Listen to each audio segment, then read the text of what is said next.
up to the house. Don't feel like getting out. I'ma just lay back and crack this window. I've been doing my best, taking a moment to rest, feeling stressed out. Give it a cut. I put that on God when it gets hard. I stay on my job like no days off, so you can go home. With that mentality, jump on jealousy, my bad. 'Cause I've been working all day. Can I catch a break?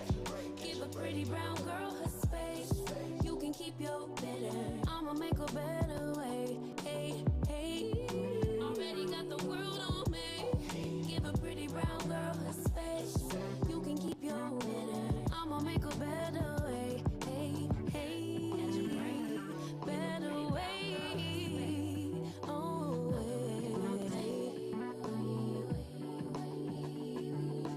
Mom and Dad's only daughter. Do I make you proud?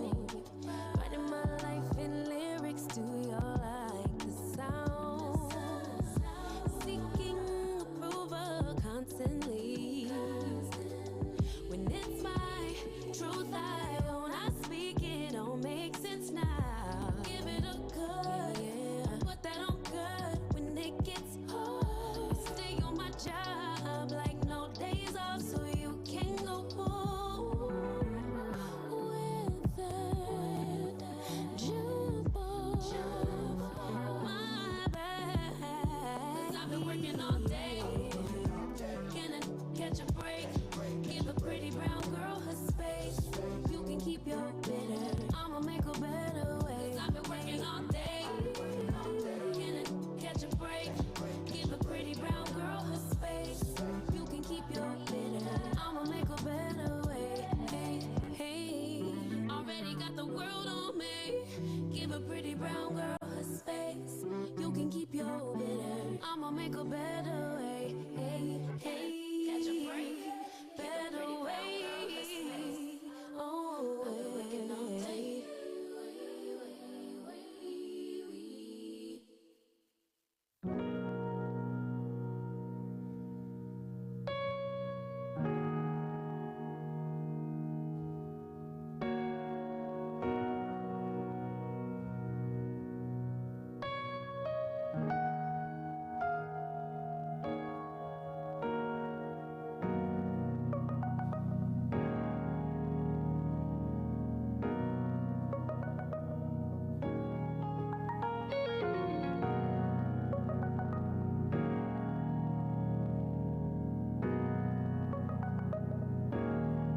I'm feeling something special for you. And now you got me thinking till the sun comes up. Daylight in my mind is dreaming. And I'm saying too much couldn't be enough. But I'll be waiting for the moment to take me to you. Yeah, I'll be waiting. I'm just a couple steps from going over the moon. I wanna move with your body, baby. I wanna move with your body, baby. I wanna move with your body, baby. Let me move with your body, baby.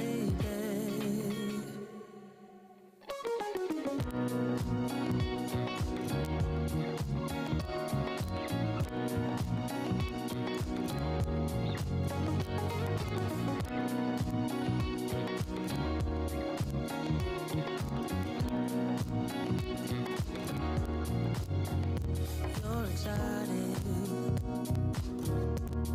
My eyes can see perfection in the way that you move. Boy, you got it. Devotion's getting stronger with all that you do. But I'll be waiting for the moment to take me to you. Yeah, I'll be couple steps from going over the moon. I wanna move with your body, baby. I wanna move with your body, baby. I wanna move with your body, baby. Let me move with your body, baby. Oh yeah.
Empty bottles of red wine laying on the floor from last night.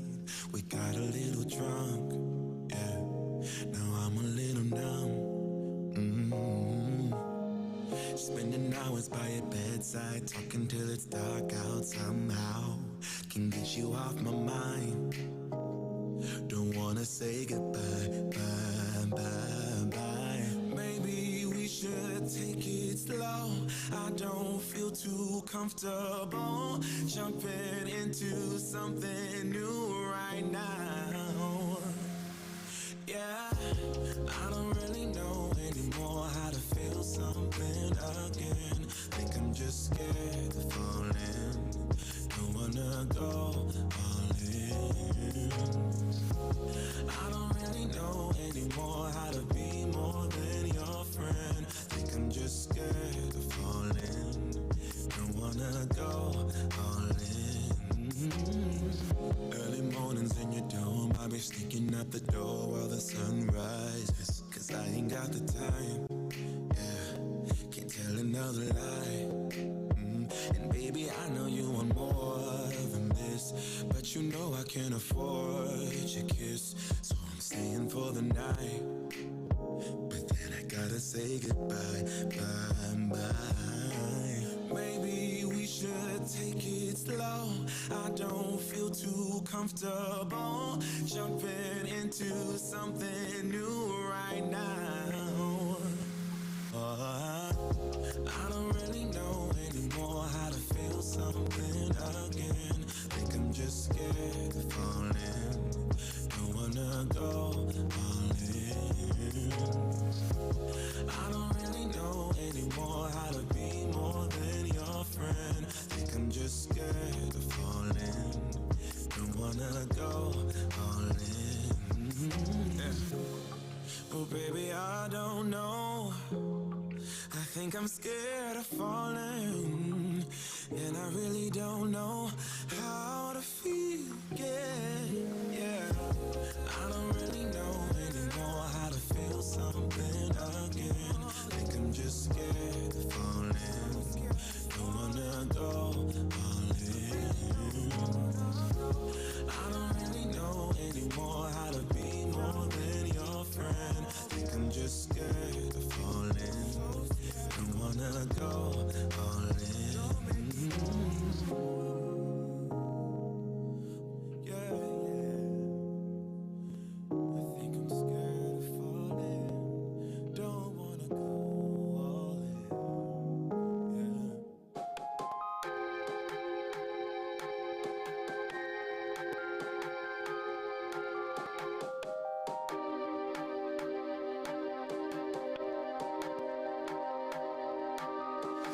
Baby, with your friends, chilling. Day and night for days on end. Now you can't come see me tonight. Say you ain't got the time. I'm the last one you prioritize. Peeping your IG pictures on my phone. I won't spend another night at home. Okay, I'ma just be on my way. You'll see I'm not the one you take for granted, babe. I know that life can be busy, love, but you make time for the ones you love. It's only right, it's what I deserve. Love, tell me what you done for me, done for me, done for me, done for me lately. Did your mind go on vacation, leaving your affection for me at home? Tell me what you done for me, done for me, done for me, done for me lately. Where's your heart and your attention? Where's the kind of love that I used to know? Baby, so can you take me on a date? The simple things you do to make me stay. Now it's like you don't even try. I used to wonder why, but now I'm left with no more tears to cry. I know that life can be busy, love, but you make time for the ones you love. It's only right, it's what I deserve. Love, tell me what you done for me, done for me, done for me, done for me lately. Did your mind go on vacation, leaving your affection for me at home? Tell me what you done for me, done for me, done for me, done for me lately. Where's your heart and your attention? Where's the kind of love that I used to know? If you want me the way I want you, put your all into all that you do. It's only right, it's what I deserve. Love, tell me what you done for me, done for me, done for me, done for me lately. Did your mind go on vacation, leaving your affection for me at home? Tell me what you done for me, done for me, done for me. And mics are hot. Where's your heart and your attention? Where's the kind of love that I used to know? And we're back. Well, I want to welcome everyone to another edition of AK on Fire. We have a good one for you tonight. A pretty good one for you tonight. We're going to be talking about loneliness. It's a big issue, and whether or not some people are single by choice. Before we get into that, I want to introduce the panel in sequential order. We have Rico the Plug, Miss T, Ray, and Hanifa. I want to do a quick sound check in the chat. Make sure we good. Give me one second. Okay, sound is good. Okay, so give me 1 second here. Okay, so over the weekend, there was a little news that was made. Let me make sure I turn this up.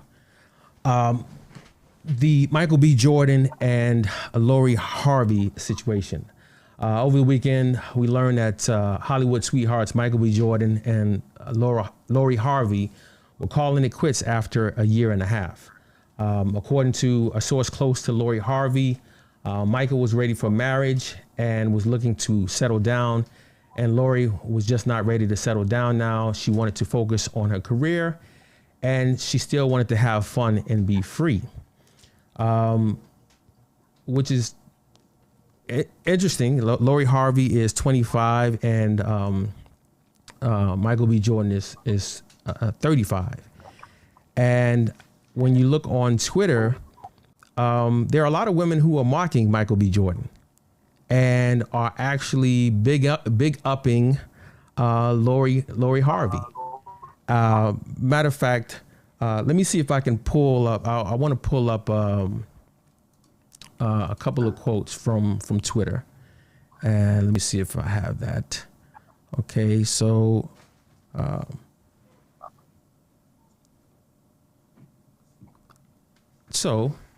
one is whomever by Panda Bear, whomever Lori Harvey sleeps with, however many bodies she has is none of your business. These are the kind of quotes you were seeing, and I didn't want to I didn't pull up the quotes mocking Michael B. Jordan due to time, but let me see. There's another one by Kiki Merrick. She say, "Y'all ends are just mad that Lori is running game." So it's funny, Michael B. Jordan getting dumped and Lori Harvey deletes like all of his pictures on Instagram. That is hilarious to a lot of women out there. And so my question to the panel, I'll start off with this question, is what do you think the reaction would have been if it had been Lori Harvey who had expressed a desire to get married, and it was Michael B. Jordan who broke it off and deleted all pictures of them together? I'll start with you, Hanifa. This is tough because I'm just going to be honest. I don't really follow celebrity news, but am I aware of this? Yes, because it's been all over social media. But to answer your question, I don't necessarily have to know those people who are involved in it. The answer is it would definitely be a different conversation. It would be, see, many shit. It would be, see, he wasted her time for a whole 12 months. It would be a whole different conversation, but we already know that this is we're gonna just go ahead and put this in the double standard basket, because double standards exist, and there's some of them we could do something about, and some of them we could challenge at our own risk, and some of them we just gotta leave them the hell alone. And this is one of those cases where women are cuddled, embraced even in their wrongdoing, because God forbid, they get any backlash. Everyone wants to put on their cape, men and women, society in general, to rescue the damsel in distress. And this is not this situation. Yes, the conversation would completely be different. That guy would get dragged for filth. And mind you, he is one of the good guys in a lot of women's eyes. But yet he would have still been dragged, because it would have been a whole narrative around you. Even the ones that you think are good got issues. They probably would have been like, he probably needs to go to therapy. I mean, the list goes on and on. Toxic masculinity would have came up, so-called toxic masculinity. It would have been a totally different conversation if that had happened. So yeah, it would have sounded much different. Right. Ray, I think you agree with her? Oh, of course I agree with her. She makes plenty of sense. That's just, she went ahead and said it right off the bat. I'm glad she said it. So I don't have to say it. Yes, I think she said is absolutely true. And this is one of the reasons why our women, they go on 30, 40, 50, and they're by themselves. One of the roots of the problems right here. It's a lot of problems, but this is one of the many why our women. First of all, Michael B. Jordan is stupid for even trying to marry any woman, period. I just want to throw that out there before I go any further.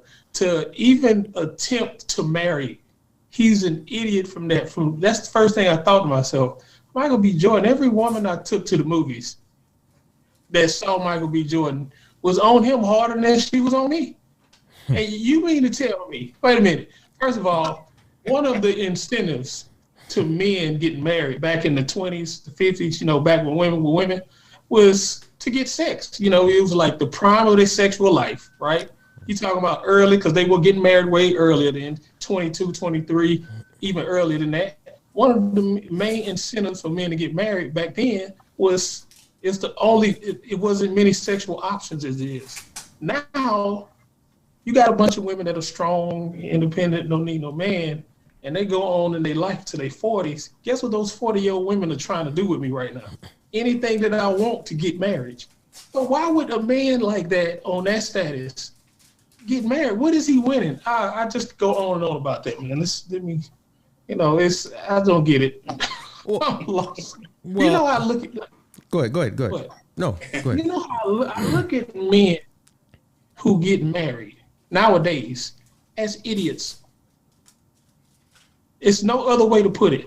If a man opts to commit to a woman at this, move her in or marry her, especially if he marries her, I'm sorry, I look at them as idiots. Everybody's seen the stats. Everybody sees what happened. Every man on this panel and every woman on this panel probably know 30, 40 men that got ran over in court. Every single one of us. You can deny it all you want. We all know. So to watch that, that's like me watching 50 people put their hand in the alligator's mouth. The alligator bite it off, and then I put my hand in his mouth too. That is the dumbest thing I ever. I want to talk to this guy and tell him how stupid he is for trying to marry anybody. He could have anybody's woman. You know how much we envy. I envy this. I don't think I'm bad at all. Okay. But I can't have any. I want to push back a little bit, right? Okay, and ask you. Let me play devil's advocate. What about the argument that marriage gives a man credibility in the eye of the public? I mean, you saw that with Jay-Z and Beyonce. You see it with LeBron James. LeBron James is a great basketball player.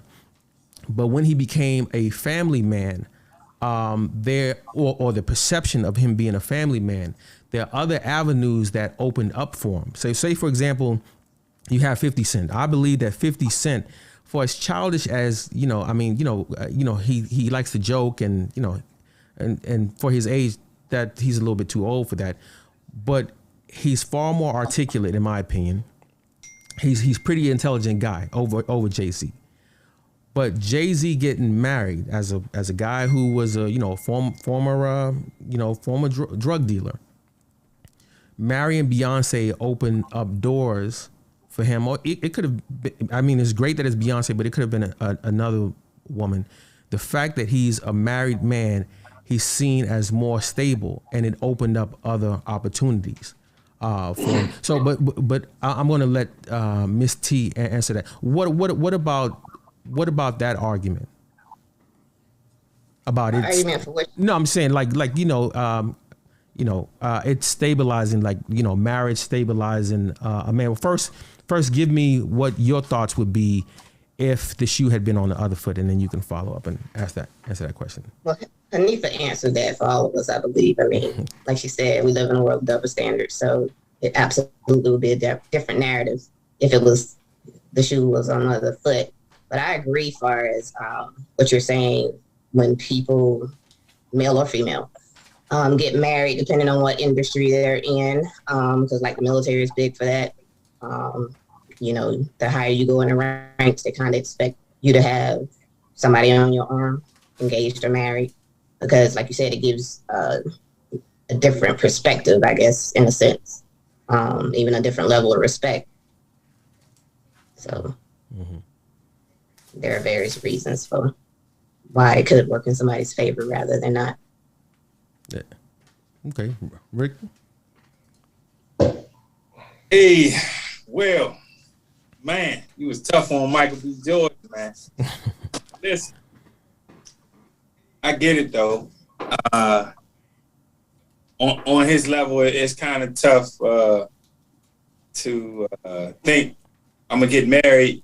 I mean, I don't see where it makes a difference for some people. It may make a little difference as far as the public eye, but the public eye is like basically like the woman's eye, right? And I mean, if you're a rock star, you're a rock star. I don't think nobody cared whether Prince was married or not. You know what I mean? Like, you don't.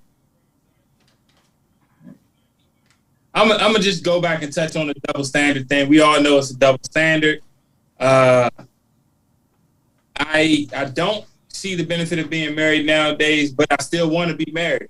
So I don't even know how to deal with that. Like, I still want to meet that person and be married someday. I don't know if it's going to happen, but that's still how I feel. I also want to touch on those comments about Michael B. Jordan. They said about Lori Harvey. They said who she sleeps with is nobody's business, but they don't say that when they ain't say that for R. Kelly. Huh? Like, I mean, if that's how we gonna do, then let's do it across the board. They ain't say that for Future. They don't say that for Nick Cannon. They don't say that for a whole lot of men, you know.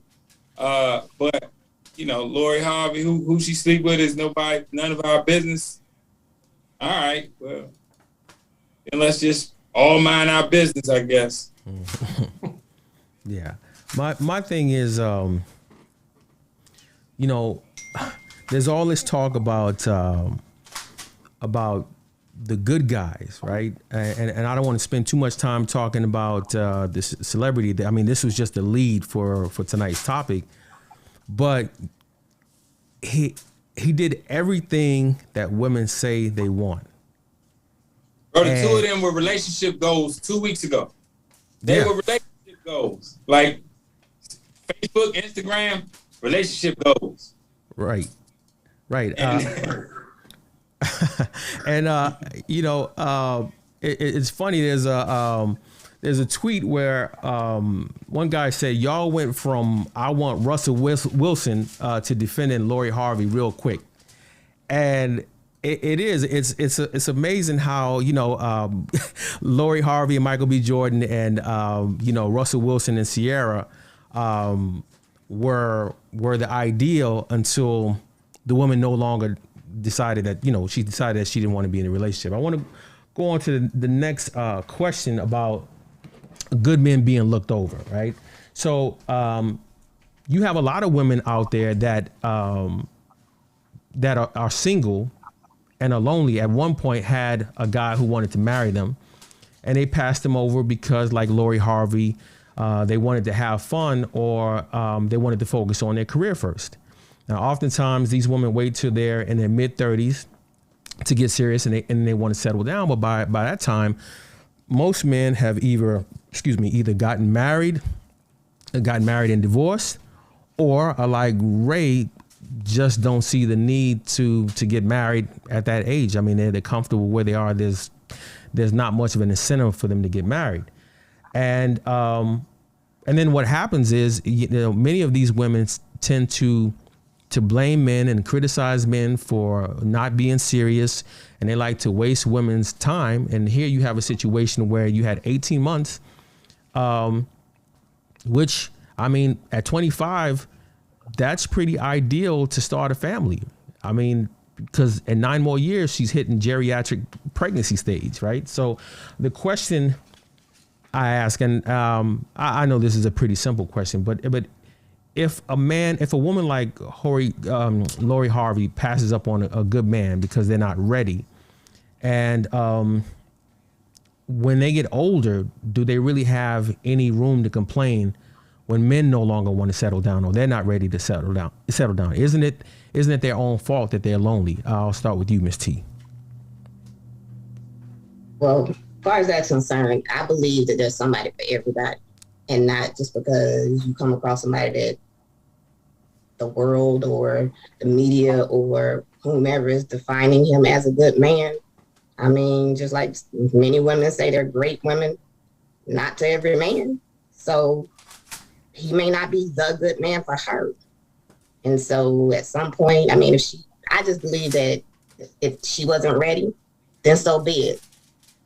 I mean, there are people that may have approached me that people could consider a good man, but he wasn't what I was looking for. And I found what I'm looking for.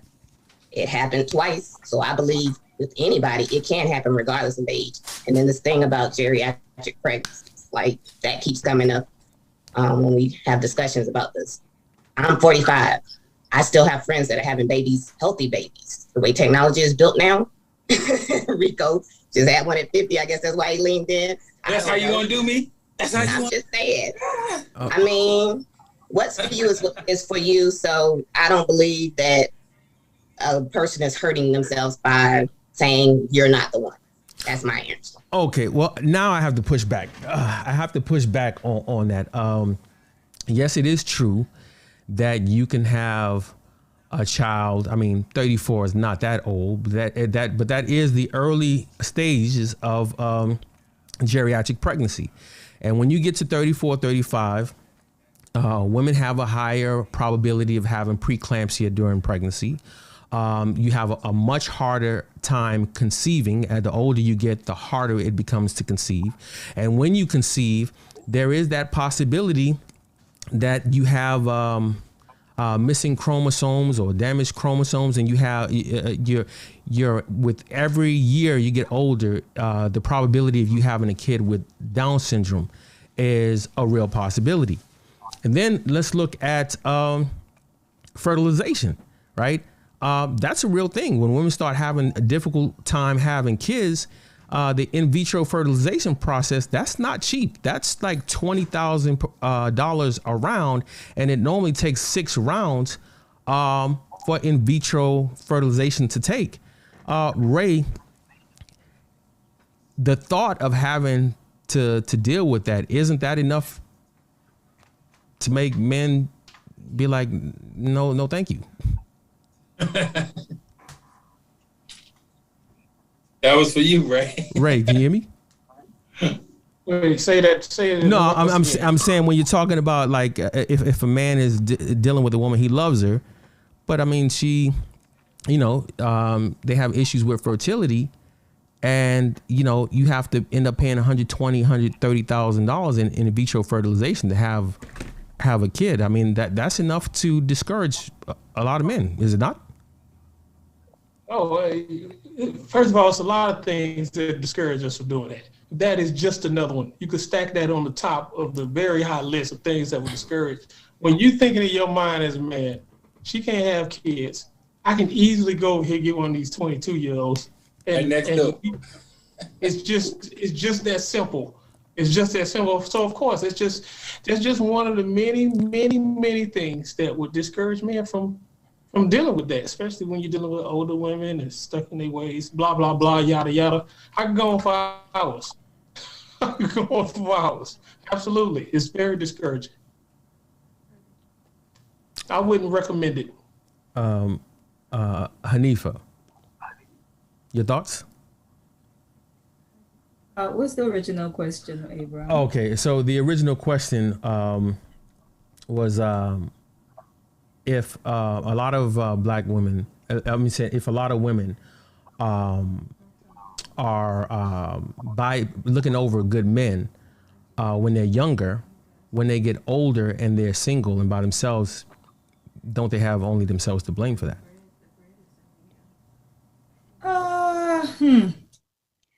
Yes, and I'm gonna add and. It's not just themselves, it's the community failed them, the family unit failed them, the village failed them, the woman in the community failed them in teaching them why they should prioritize a family. It's very interesting because so yes, they are to blame, but there are other people to blame as well. It's really what I'm saying. This idea, and I know we're going to get to that at some point, but the idea of prioritizing the hustle, the grind, the bag, right, above everything else is detrimental. It's problematic. It's creating a lot of issues in the community, and not just within the community, just within women themselves, because they get to a point where we've prioritized, let me just say we, because I am a part of the woman collective, okay? Mm-hmm. We prioritize everything but that. And then when we turn and we're like, oh, now I'm ready, we have the audacity, the gall to be bitter about our options, right? Where are the good men? Well, this is the situation where with the man praying to God to give him a way to get to the other side. And there were plenty of people that came by and say, yo, you need a ride across the river, That person, no, I'm waiting on God. Yo, you need to ride across the river? No, I'm waiting on God. That is the story of so many women, where it's like, when women say they are no good men, it's important to really put it under a microscope and say, are you sure? Or the good men that are available you don't want. Yeah. And that's a conversation that a lot of us, specifically Black women, don't have. We talk, no, the men that you want don't want you. That's really the issue oftentimes. We're going after, why are you chasing behind someone that has no desire for you? So oftentimes, if you look close enough, a lot of us have passed up good men along the way.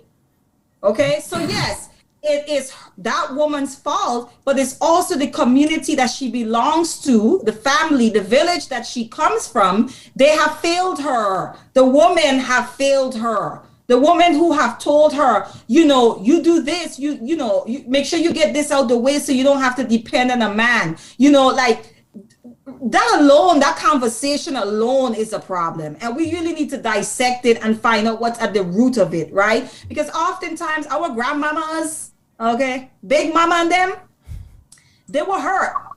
And they were given advice from that wounded place oftentimes. And that advice, a lot of us internalized. We took it as the gospel. We built an entire life around that advice. And even though it's not working for us, we struggle to relinquish it because we have a loyalty to the advice because of who the advice came from. And it's because a lot of times we don't know our mother's stories, our grandparents' stories, to really get to the point that, yo, you just mad. You just bitter, mama. Like, I could love my mother and acknowledge, girl, you just made some bad decisions and you mad and now you passing that on to me. But that's really not mine to carry. So there's a lot of different factors involved in why. But to directly answer your question, absolutely, she is to blame. But I'm going to go ahead and throw the elders up in there, okay? And the other women and the aunties, all of them failed that person, all of them. Yeah, I agree with you, and I'm gonna go to Rick, and then I want to follow up with something that you said, Rick. Okay. What about those who say it's our fault that you know, men are just not, you know, men are not serious. You know, they like to play games. You know, it's our fault. It's your fault. Yeah, it's my fault. Yeah, I'm a player. Yeah. All right. Bull crap. All right. Listen, man, I've been wanting to be married since I was like in junior high school. I should have never even got a chance to be a player. But, you know, I peep game. A lot of the little girls that even was so-called head over heels for me, when I wasn't around, it was somebody else. You know, it's not genuine. It's a whole disingenuous people out here that'll, you know, they give you all kinds of props when you in their face, but when you're not in their face, you know, you hear about how they giving the next person props. So I don't know. I don't think you can put it on the men. I mean, and then if when people do put it on the men, they always looking at it like in a historic, from a historic standpoint. If you just look at what's going on today, man, these women are celebrating the wild behavior and stuff like that. They're getting encouraged to be like that and to be out of control. And just in small talk, I was just talking to a friend. This is not somebody that I'm vetting or something like that. I was just talking to her, and I said something about being nice, and she said, why should I be nice to men? And I was just like, I can't believe you even said that. Like, because she's nice to me. So I'm just saying, so like if I was talking to you, you telling me you wouldn't be nice, you'd be disrespectful. I don't get that. I don't even understand why that's a question. And so that's a problem. And these women, they get bashed for being nice to men by the general public. And that's crazy to me. That's what we're up against. And I want to say something about the elders. Funny thing is, I come up in a family. I don't think like my grandmother's generation didn't really talk like bad about relationships and stuff like that. They didn't really talk bad about relationships. But I noticed the generation that followed was not as they was kind of 50-50 on it. You know, it was like, I don't know, something happened in that time. Because my grandmother's generation, my grandmother had a lot of sisters and they had husbands, and, you know, some of them got married a few times, but they still got married, you know, so they weren't against marriage. But something happened to the next generation, and then the generation that followed that, it's gone, man. It's people like, you know, like Lori Harvey, you know. She want to have, hey, they taking girls just want to have fun to a whole nother level, man. And you got to look at, what's her name, Megan Good, you know. Everybody defends that. I don't know the inner workings of their relationship. I don't know the inner workings of Lori Harvey's. But to say, after you've been with somebody for 18 months, hey, I just want to go have fun for a little while. Like, man, well, you're going to be 30 before you know it. You're going to have a heck of a rap sheet. Right. And you famous, so everybody you roll with, everybody going to know about it. It ain't like you be. I can have a date and nobody hear about it, but you're famous, so that ain't going to look too tough. Yeah.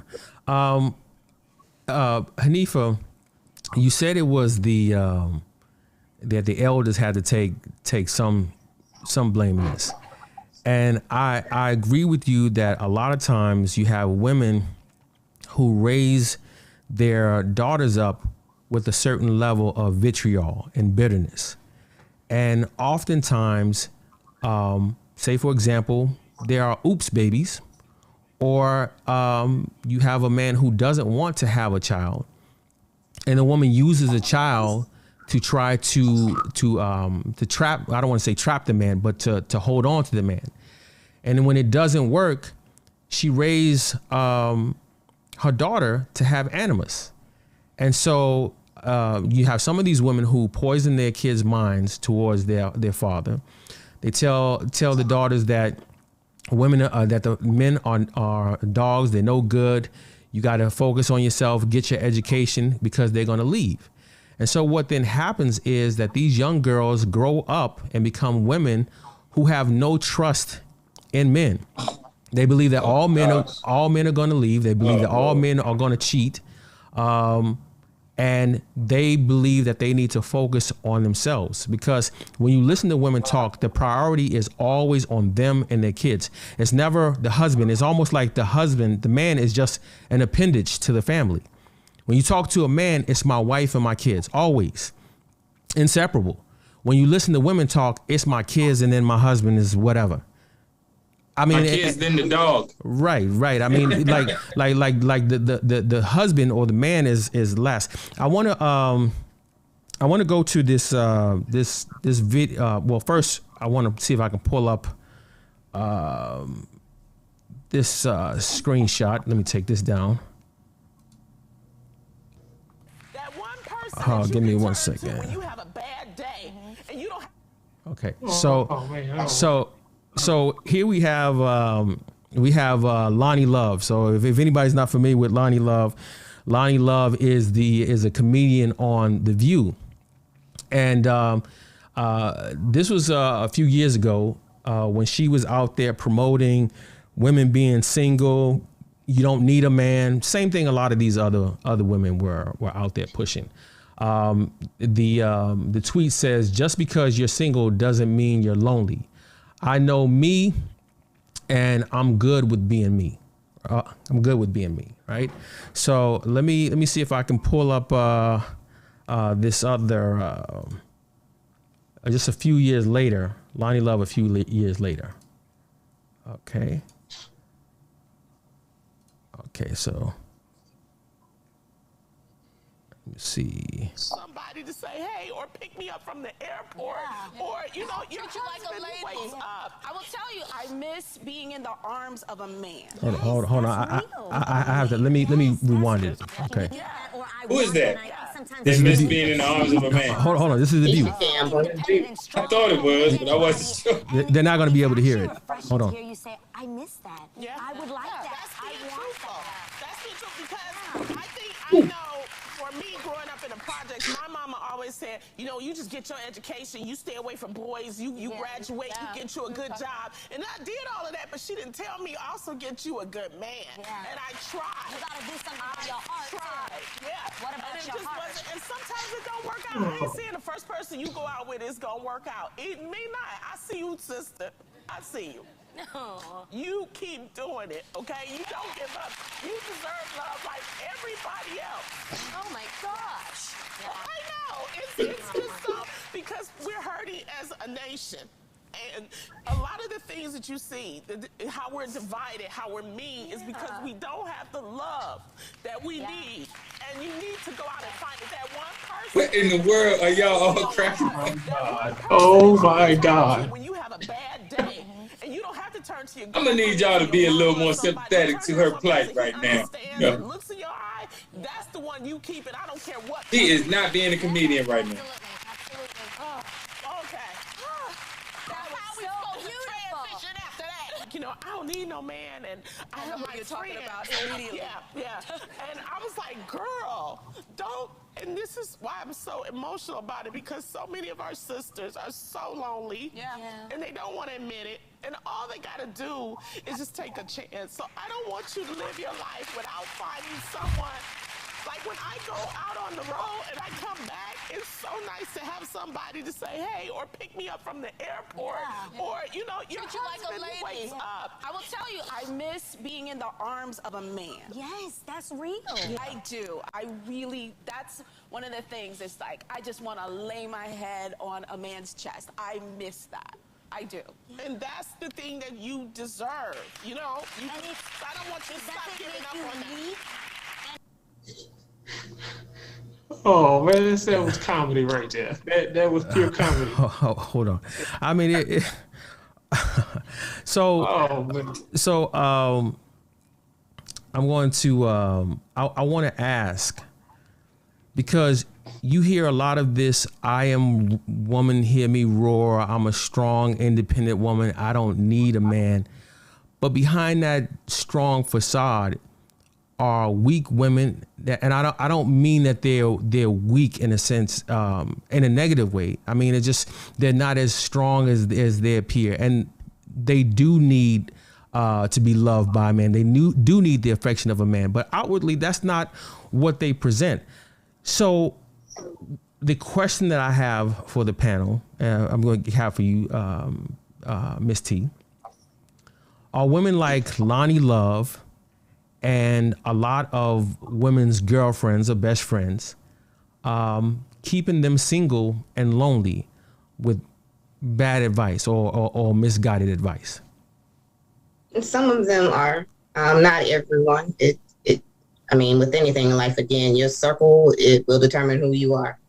And so like Hanifa said, if you don't have the right people guiding you and providing you with the right advice or encouragement, then you might end up having some regrets later on in life. I guess I'm a firm believer that sometimes you gotta just take that advice and then talk to yourself about it. You know, what are your goals? What are your dreams? What do you really want? What do you really believe? Not everything that people should be telling you should be how you move. You should be an individual in a sense. I had something to say about independence, but I guess I'll leave that alone for later. You want, no, go ahead and say something about independence. You seem like you really want to. No, it was just, I guess when you said that, and I thought about a couple of situations. When you are single, because again, having been married 21 years and then been single for some time, you know, having to do certain things on my own without a man present.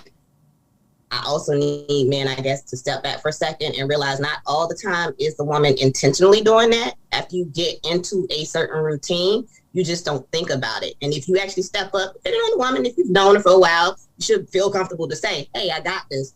Because like something as simple for me, I love to have my door open. Whether it's just a door going into the building, the car, whatever. However, still to this moment, even though I've dated many people, like it's just second nature because I've had to go to my car and open my own door to do it. And I've had my hand slapped like, girl, what you doing? Or, hey, I got it. You know, and I have to say, I'm sorry and step back. That's something I'm going to have to get back in that routine of because I didn't have it for so long.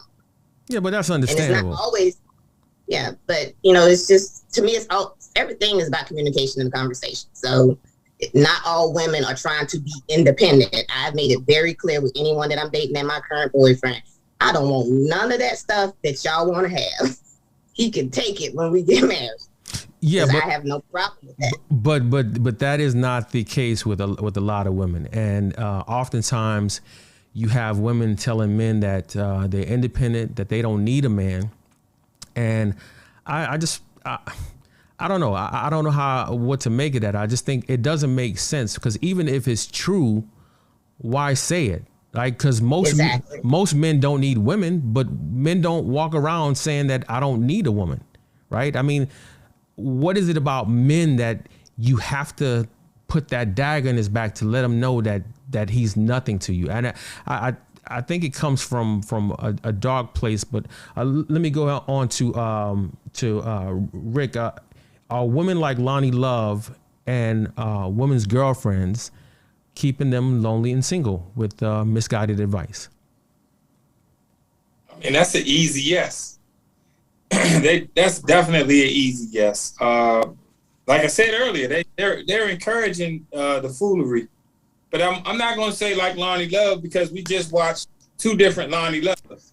We saw the one quote where she was just like, woo, woo. I mean, you know, I'm single and proud of it. And then the next quote, like, you know, now that she booed up, she like, hey, this is where it's at. Mm-hmm. So I think she's a great example. If you look at her before and after, she's a great before and after example of what these women are telling each other, you know, they're doing it, I guess, to cope, or I think it's just things that people say. You know, I really don't know where it's coming from, but I know one thing. If you tell me you don't need a man, we done. Like, soon as you say it, because it's not necessary. So you just want to put that in my head. So I'm just going to go off of that. I'm going to treat you as if you don't need a man. You know, I'm not going to say, oh, okay, you said that, we done. But my actions are going to change. You don't need a man. I'm going to remind you of what you said every chance I get. Mm-hmm. Mm-hmm. Rico, can you tell me? No. No, you don't need a man. Or it's going to be a feat. So you have examples. You've seen that. You've seen that quite a few times. What? Quite a few. This is the thing. I've heard it a lot, but I haven't seen it. In practice, I haven't seen a woman not need a man. Like, yeah, I mean, I'm sure you're not going to die or whatever, but I haven't seen it in practice. I hear people say it all the time, but then they need a man. You know, hey, they get a flat tire. Hey, they need a TV mounted. They need a ceiling fan hung. They need just whatever. I don't know, whether it's somebody to pay for dinner or somebody just to be in their ear making them feel good. You know, a lot of women say they don't need men, but then they thirst trapping all up and down Facebook and Instagram and Twitter. And they doing it for the, you know, for the attention of men. So you say you don't need men, but everybody like that validation too. It feels good for somebody when you know somebody's paying you attention and celebrating your efforts. Right. So it's a lot of reasons why we need each other. But I don't know why a lot of women feel the need to say they don't need men, because I still just don't see it in practice. I just hear them talking. I see them leaning on men all the time. Mm-hmm.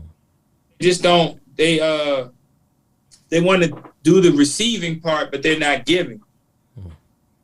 You know, it's a lot of receiving and not giving. So if you stay single, you can get favors and gifts and stuff from all over the place, and you ain't got to do nothing.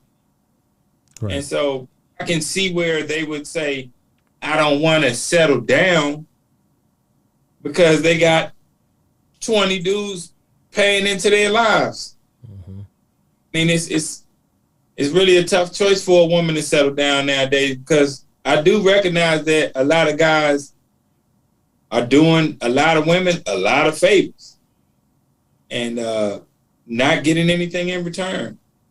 Yeah. You know, I myself have done that. You've been that guy. Huh? You've been that guy. I just look at it as something small. They call me and say, hey, you know, whatever, I need a jump. Well, I mean, you're a nice guy. Yeah, and a dummy. And a dummy.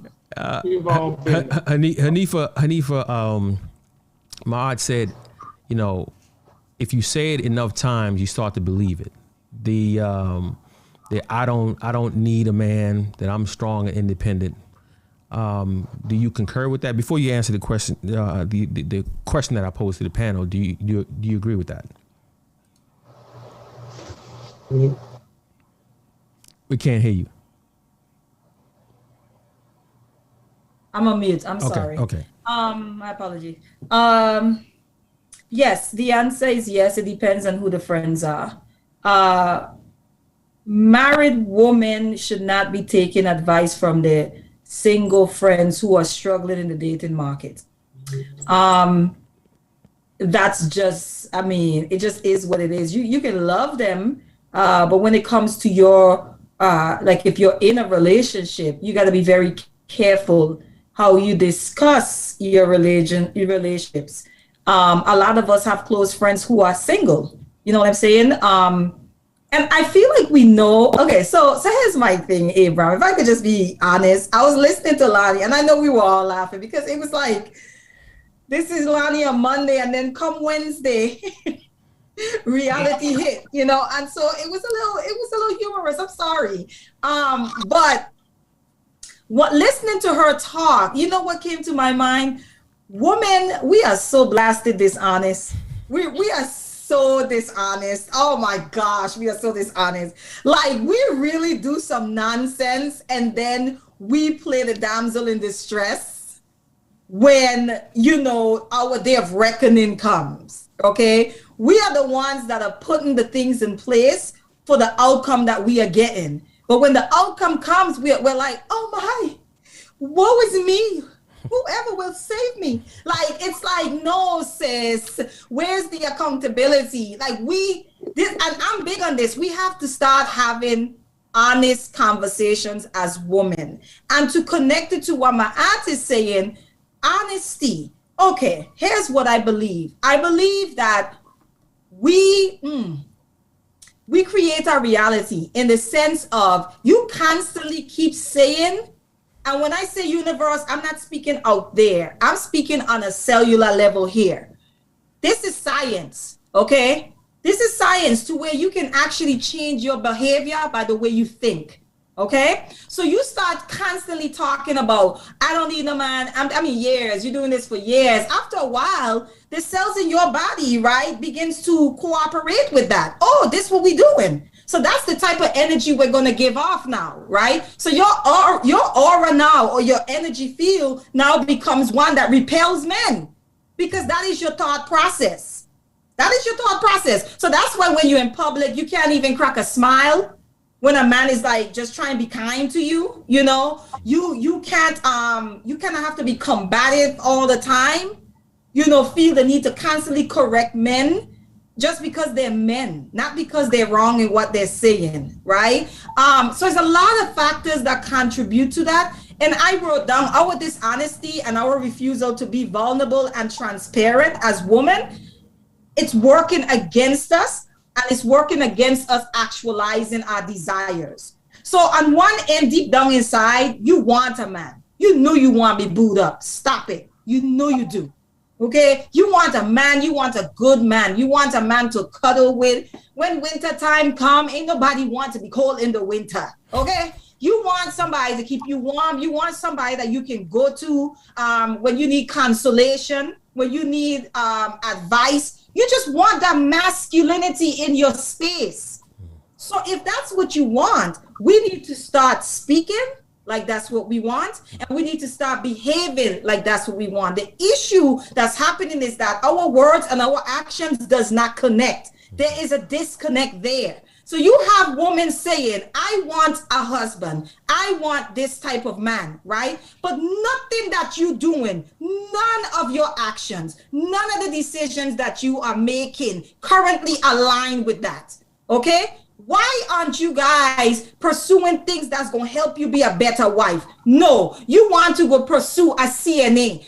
You want to go pursue a degree that is only going to make you feel better about yourself, right? Because you have your own insecurities. You have something to prove. And there's not, I'm an educated woman. There's nothing wrong with acquiring degrees, right? But there's something to be said about how we prioritize that over what it is that we say we actually want. So here's the thing.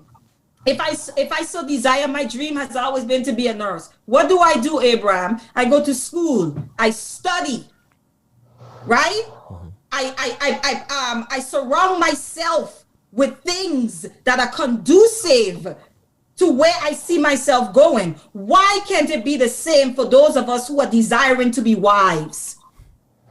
Why are we not doing that? Why are we not around other married people? Why are we still trying to turn up at 39 and 45 in Miami and still sitting down talking about you want a husband? Where you gonna find him? In the ocean? Where? So for me, it boils down to we have trust issues, and we need to acknowledge that as women and have the conversation about that. And I want to say one more thing to what Rico had said earlier to the grandparents and our mothers and stuff. Here's what a lot of us don't realize, and we didn't need to realize it because we were children. A lot of our grandparents and stuff, women, grandmothers, even grandfathers, but since we're talking about women, we're going to leave it there, was suffering, quote unquote, suffering in silence. They felt trapped. So what they were doing were they were advising the next generation, right, to not make the decisions that I made. Go get yours so that you don't feel as trapped as I do right now. Not say it's nothing against our grandmothers. Okay, some of us, we had some dope grandmothers. That's not what I'm talking about. You can be a good grandmother and still be miserable in your marriage. I know people who grandparents slept in separate beds for years since they known themselves.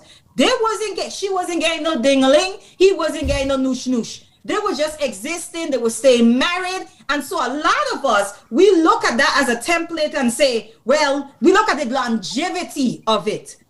But we don't look at the intricacies and the things that were taking place in all of that. And so for us, we romanticize that era, right? And it's like, why you can't be like your grandmother? You know what I'm saying? So there's a conversation even to be had around that. But yes, your single friends who are miserable, let's be clear, your single friends who are miserable and they are not single by choice. And let's be clear, it's a small percentage of us out here that are single by choice. That single by choice narratives we're trying to push is a very small percentage of us. The rest of us are using that rhetoric as a coping mechanism for our loneliness and for our hurt and for our misery. It's a very small percentage. So I know I said a mouthful, but yeah, that's pretty much it. No, I mean, I'm gonna, if I don't walk away with anything else, I'll walk away with a new term for vagina, noosh noosh. I've never heard that, but noosh noosh. Right, yeah, she got us all on that one, I think. Yeah. Hey, I'm gonna Google it. Yeah. Hey, Ray. Don't even Google it. It's done. She said it. She put the stamp on it. She used it in a sentence. We all know what it is. Noosh noosh. Hey, Ray, how about you? Women like Loni Love and all these celebrities who talk about They don't need a man, and they're independent. And Cardi B talking about she don't cook, she don't clean, but she knows what to do to get that ring. And all these celebrities who push this, I'm fierce, I'm independent, I'm single by choice, along with women's friends, are they responsible for absolutely. And first of all, I need Hanifa to stop taking my arguments. Let's start off with the basics. I can't really say much about. I came over here to disagree in some shape, form, or fashion, but she keeps on doing this, and you don't have to tell her stop. I agree with her 150%, man. Yeah. I mean, women. I said this before. I said this 1,000 times. In middle school, when you want your boy, you see the guy with the Penny Hardaways, you got to have the Penny Hardaways. You follow your friends. A lot of your friends, you do some of the stuff you shouldn't do. Follow your friends because of peer pressure. Women continue peer pressure all the way to their grown-up ages. Like they 40 and 50, and they homegirls determine a lot of their opinions. We've all, I tell you, we've all been out to a club at some point and approached a group of women. When you see a fine one in that group and you approach by yourself, them women gonna eat you up. Why? Not because she don't like you, but because her homegirls are looking at you like, who is this guy? No, you can't go home with, because all of them are acting funny. They will eat you up alone. If you don't have a wingman, you'll get ate up, because guess what? Even though she might be on you, her homegirls is going to make sure that she go home with them. Women, this whole peer pressure, I said this a lot of times. I've been saying this for 20 years. Women follow their friends. So the only group of people that can correct women's behavior are women. And she said that correctly. Mothers did fail. They did not teach them the correct way to act like women. And when you look at some of these old Mexican homes, old black homes, that's back 50s, 40s, before, those women used to not only serve the men, the fathers, but they would also have to serve the brothers. They would have to put the brothers' plate on the table, do things like that to show, that this was teaching them how to cope with men, how to deal with men. But they don't do anything remotely close to that anymore. Like this is a mother's job to show by example, not just to tell, because you can tell them one thing, but if you show them by example, they'll grow up and be like this. But once you get them to a grown-up age, it's no turning back. It's no turning back. So it's women's fault to not only teach from a kid, but after they become adults, then you have other women that keep each other accountable. And we all know that women are not keeping each other accountable. We know that the most ridiculous ideas they come up with, they hear from their friends and they listen. I'll tell you something. If I go home, if I pick up a woman from the club and my homeboy's with me, nobody's going to say, nah, you going home with us. What group of women have you ever met that said, hey, man, I'm gonna take this chick back to the house. No, you leave. You came here with us. You leave it with us. That's how women talk. You say, "Good job," or "She fine," or "Well, friend." You don't say, "Stay with us." All the things that women do. So you just gotta understand that the onus on this whole situation is on other women. We can't say anything. And I'm gonna say in particular, black women. Nobody can say anything to a sister. Nobody. The brothers can't say nothing to them. Women are not going to say anything to them. The only way this is going to get cleaned up, if y'all decide, nah, girl, that's wrong. You can't do that shit. That's stupid. It's very important for you to do that. If you don't do that, we're going to continue snowballing. That's just what it is. We're going to continue. And the only group of people who benefit from this behavior are the men. Men benefit from this behavior because it allows me to still be single. And the last thing you want a man like me to be is single. That is the last thing you want me to be. But you know what that means? That means free. You know what that means? That means I get to keep my money. You know what that means? That means you got to spend your money. It all goes together.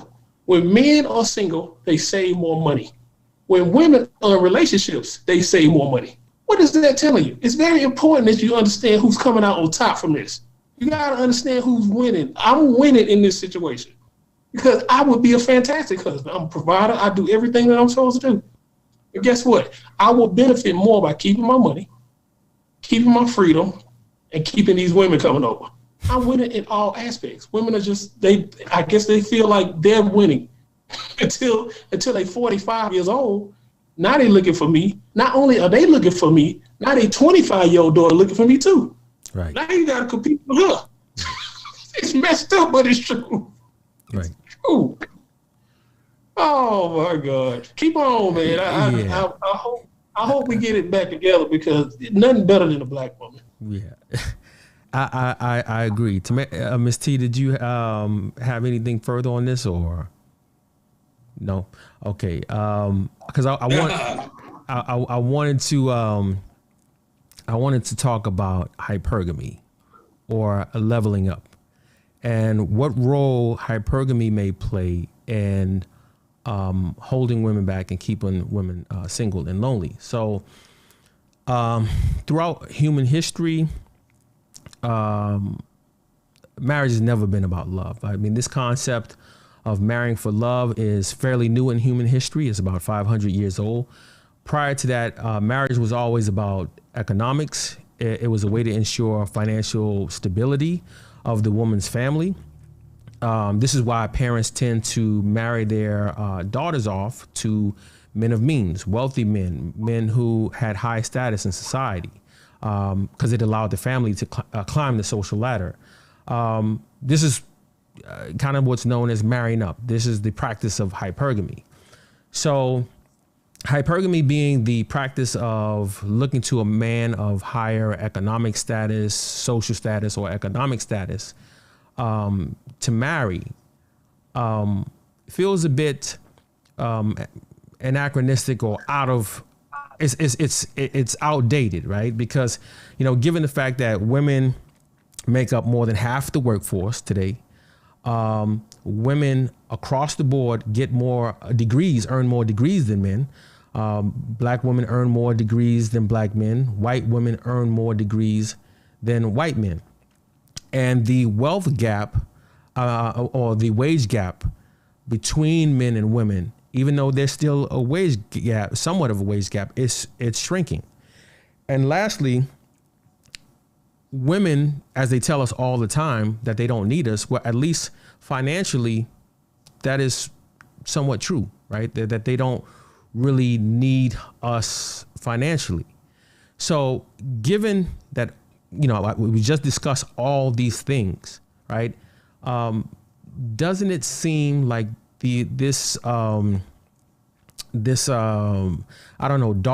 hold on hypergamy is outdated and keeping women single and lonely? Because I can tell you personally, I've had a friend making six figures and refused to deal with a guy who makes $70,000. I've heard women who have master's degrees and refuse to talk to men who only have bachelor's degrees or don't have any degrees at all. And I'm just saying, if society has changed and women are pretty much equal as men, why still hold on to this antiquated idea of hypergamy if you know you need a man and you have a good man, he just happens to make $20,000 or $30,000 less than you? Ms. T, I'll start with you. Why are women holding on to this outdated practice of hypergamy? Well, I'll answer first what you just said. Why not have a man that makes $20,000 less than you? Because some men are, I don't want to use the word intimidated, but they do have a problem with that. They may say in the beginning that they don't. Notice I said some, I didn't say all, because I don't like to use all, never, always, those type words. Because it could make them feel, I guess, less of a man, or like she's the one that can make all the decisions and things of that sort. So I wouldn't want to be in a situation like that if I can kind of already sense that from the beginning. For me, it doesn't matter far as what the income is. So my thing, okay, so you're saying leveling up. What is your purpose of being in this relationship? Are you leveling up to be a Beyonce and Jay-Z? I mean, like, why does the income matter if you just want to have a good man? Yeah, if you want love, if that's what you're looking for, it shouldn't matter. Yeah, you need to tell that to some of your sisters out there because it seems to be something that I don't know. It's to me, it's almost like they're just checking off a box, right? Before I move on to, and you're not moving nowhere. No. Before I move on, the Rick, right? You said something about men being intimidated. Said I didn't want to use that word, but that was the only word I could figure out. I know when you guys hear that word, it's fine. The whole thing. It's fine because we hear it a lot. I mean, as men, we hear that women think that we happen to be intimidated. I happen to totally disagree. I don't think a man cares about your academic level. I don't think a man cares about how much money you make.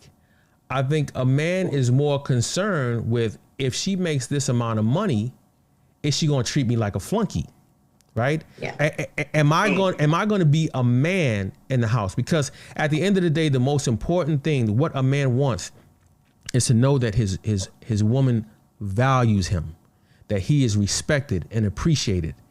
And if your salary is what dictates the amount of respect that you receive, then why would a man willingly put himself in that situation? Stedman Graham is worth $10 million. Oprah Winfrey is worth $2.5 billion. I don't think Stedman is intimidated by Oprah. And they've been together for almost 4 decades. Serena Williams is worth has a net worth of $210 million. Her husband has a net worth of $30 million. He would have been a billionaire if he didn't sell his shares early, but he's worth $30 million. I don't think that he's intimidated by her success and how much money she makes. So I just wanted to address that because you hear that a lot from women, and I vehemently disagree. Rick, why do you think women today are still holding on to this practice? If they're independent and they're getting the bag and they're making just as much, and in some cases when you listen to black women, they say that they're doing better than black men. If that's how they feel, then why is it important for them to marry a man who has equivalent or higher degree or equivalent or higher salary? Your thoughts? My thoughts, Abe, is it's all cap. Let me just go ahead and use the street slang. It's all cap. It's lies, bro. They say, you said that in some cases you agree they don't need a man for his money. But this is a lie because they always looking up, right? So if they got enough money and they don't need a man for his money, then they wouldn't need a man with money. They could just go get Joe Schmo that work at the dollar store, right? It wouldn't even matter. It's all cap. Because if a woman make $200,000, she gonna want to live a $500,000 life, so she still need a man for his money. That is a lie. They're gonna always put themselves in a position to need a man for his money because very few women live within their means. Now you got a few exceptions. Some women are business people and they busy running businesses and they getting the bag, the real bag. I ain't talking about 100,000, 200,000. I'm talking about they really out here getting money. I can't speak on them. And it will be pointless to speak on them because they are not the norm. All that other stuff is lies, man. They need money and with you, Abe, men are not intimidated by women and their degrees. I mean, your level of education, your degrees, or your money. What we are is tired of hearing about it. If you got to remind a man that you gotta, if he say turn right and you say turn left and you say, I know you need to turn left because I got a degree in geography,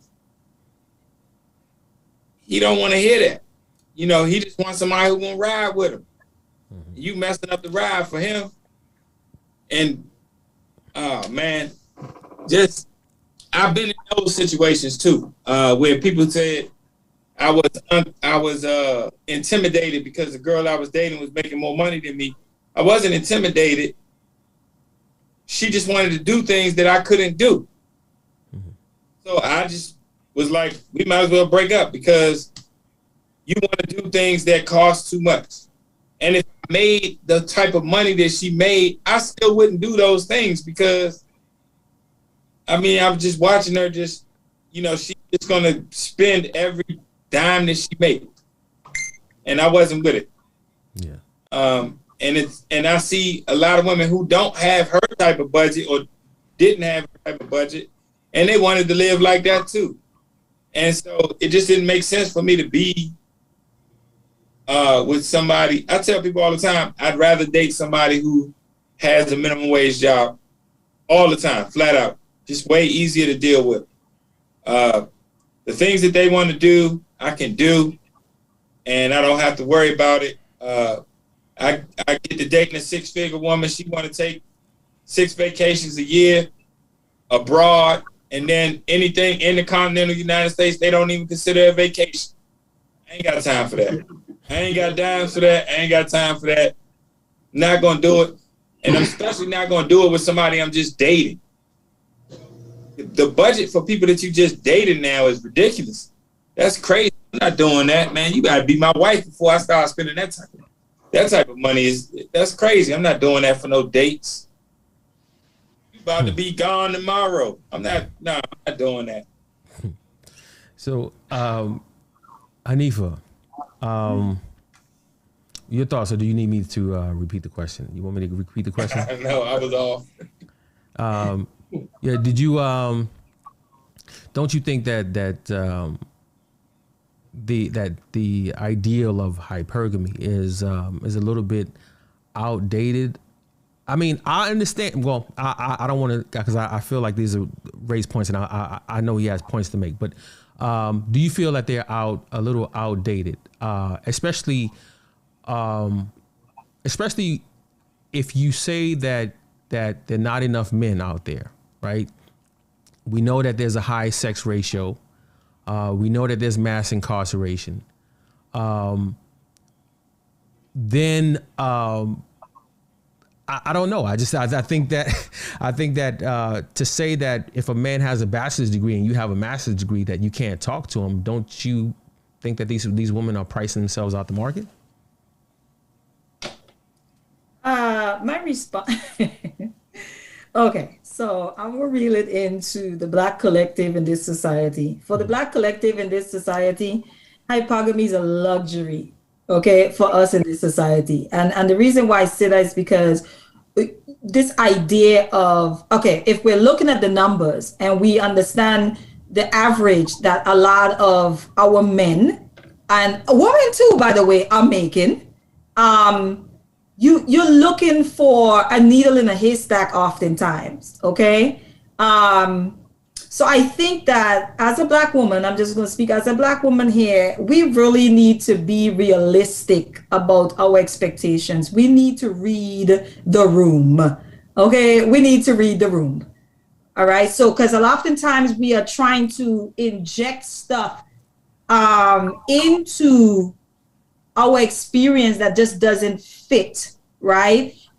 We want, okay, so I actually was going to say this to what you guys said. Men don't care about that stuff. That is a fact, right? That is a fact. And so it goes back to my point about you are investing all of them. Like I said, there's nothing wrong with you acquiring these things.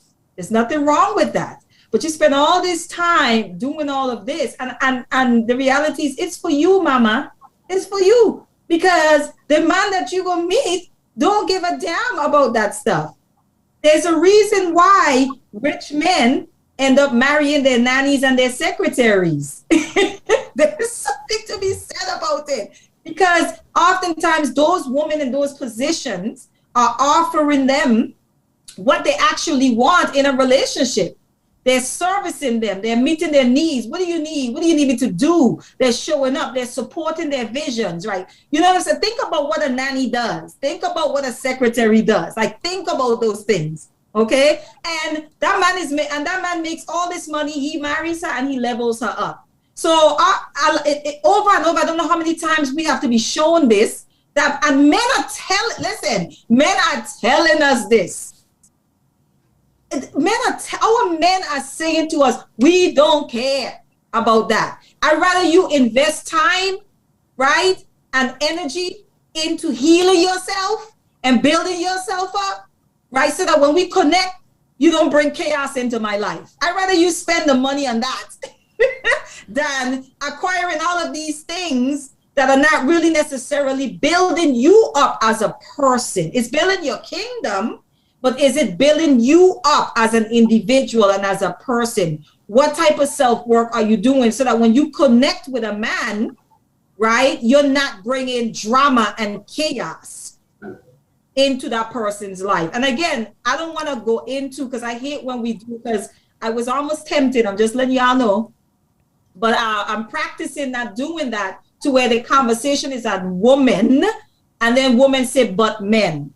Mm-hmm. I almost went there, right? But we're talking about women, so I'm going to reel myself in. But yes, the hypergamy piece, like looking for a man to make a certain amount because you are on a certain financial level. Like what you're doing is that when you look at the numbers, you're decreasing your option pool.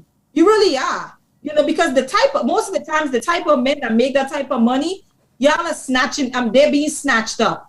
Let's talk about the video that went viral with the young lady and what was it, a physicist or something like that? Oh, yeah. At NASA. She rejected him. That's a good example of that. So she's young, she's 25, Lori Harvey, okay? And so the brother is like, you know, he was nervous. He's telling her what his resume is. This is what I do. And you know, for her, it's like, yeah, but you don't, you know, you're not fun. You don't seem fun. You know what I'm saying? Like, it's like, okay, he's telling you this is what I can offer. This is how I can add to your life. And all you got is, you sound boring. That's all you got. That's it. You know what I'm saying? He's not asking you, are you a boss, babe? He's not asking you none of those things. So there's a lot of conversation. And that's why I keep saying, as women, we are just dishonest. We're just dishonest. And we find this out very much later. And I don't know why, because the men are telling us right now. Why are we waiting until 40, 45, 50 years old to realize that men don't care about that? They don't care about that. You know what I'm saying? And if they do, if you find a man that's really concerned about what you bring, what you could do for him, he's a bum. He's a bum. Okay, he's looking for you to support him. Most men who are about their business, doing what they gotta do, they're not concerned and obsessed about, oh, so you're gonna get this certification or what? So you could start making more money. You know, for me, it's Black people in general, we really need to start thinking about, in the sense of what, okay, so when we combine our income, what does that look like, right? Also, can we live on one income if that time comes? Because I'm very big on, we need to do a better job of somebody being present for our children, right? Where you have one person hustling and bustling, and then the husband, and they're not getting home until 6, 7 o'clock at night. The children are kind of left to their own vices. Somebody else is programming, indoctrinating, teaching, practically raising your child. I don't believe in that. So I do believe in, you know, maybe combine incomes and planning children, right? Now I believe that in planning children. And when I said, I mean, you know, you have two combined incomes, you guys could be saving up, and it's like, okay, so they should be able, we have a little extra cushion for the next couple of years for me to be home with the child, maybe for the first 2 or 3 years if I want to be home with the child. I believe in that. So yes, hypergamy to me is a luxury oftentimes for us that exist in this society. And I only say that because I'm speaking to the numbers. It's unrealistic. It is unrealistic to, you think just wishing it is just going to happen. Majority of the men aren't making the money that you're talking about, that you're looking for. Majority of the men. And does that mean that because he doesn't make that type of money that he's not a good man? So do you want a good man, or do you want a man with fat pockets? Because you can get the man with fat pockets and he could be whooping your tail every chance he gets. You know what I'm saying? Or he could be mistreating you. So do you want a good man? Or are you just looking to see what he makes and what he can give you? So that's my response to that. It's a luxury in this society for Black people. We have to go beyond that. We can't be thinking just within those confines, because I think it's keeping us back. Mm-hmm. Good thoughts. I'm going to go to Ray, and then I'm going to come back, because there are a couple things that you said that I want to follow up. Ray, what are your thoughts? Oh, well, first of all, to ask a woman to suggest that maybe hypergamy is outdated it's not realistic. It's not realistic, because by nature, women are biologically wired to look for men who are doing better than them. This is just nature. You cannot unwire people. And that's what we argue with most of these shows, is that we want women to try to think logically like men, which they can't. And I've been to a lot of countries, and women, every single country, everywhere you go, women think just as irrational as they do in this country. Their makeup is the same, just like ours is. Just like ours is. Just like women argue the point that men should not cheat, men should stay with one woman. Men have never done that. In no country ever, since the beginning of time, no man has done that, and no man has wanted to do that, because that's not what we wired to do. We can't. It's almost impossible. If you put that in his face, or if you put the ability to get a man that makes a lot of money in a woman's face, she's going to take the man who makes the good money, even if he's a piece of crap. And as a matter of fact, I argue that the piece of crap guy that makes a lot of money is even more attractive to the woman if he's a piece of crap. And he makes a lot of money. This guy's Prince Charming. And nothing I'm saying is a lie. He's Prince Charming, is a piece of crap, and he makes good money. If it wasn't the case, I'd be out of business. That's just a fact. You have to understand that these things that women do come automatic to them.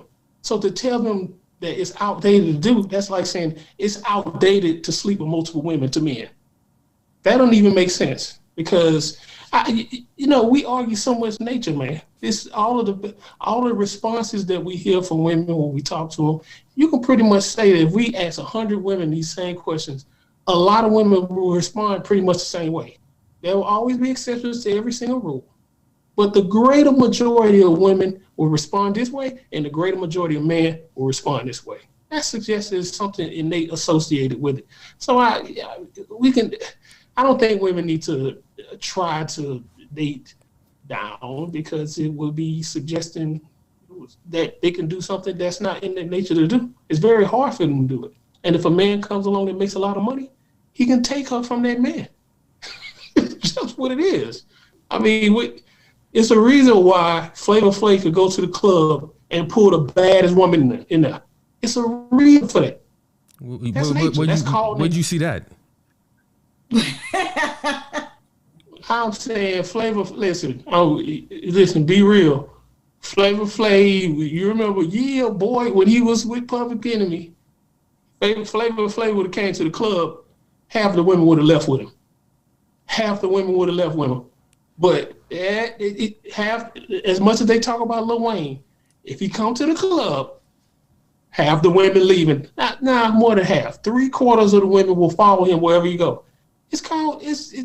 You're arguing. That's a stretch. Half, Ray? Half? Really? Yes, I'm going to go ahead and say that.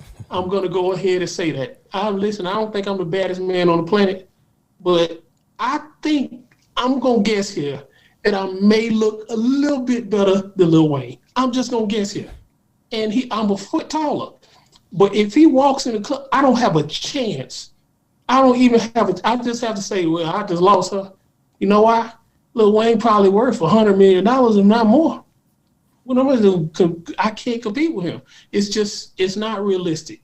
It's not realistic. I don't believe. I'm agreeing with women on this one, because I think that it would be unrealistic to suggest that women should leave hypergamy alone.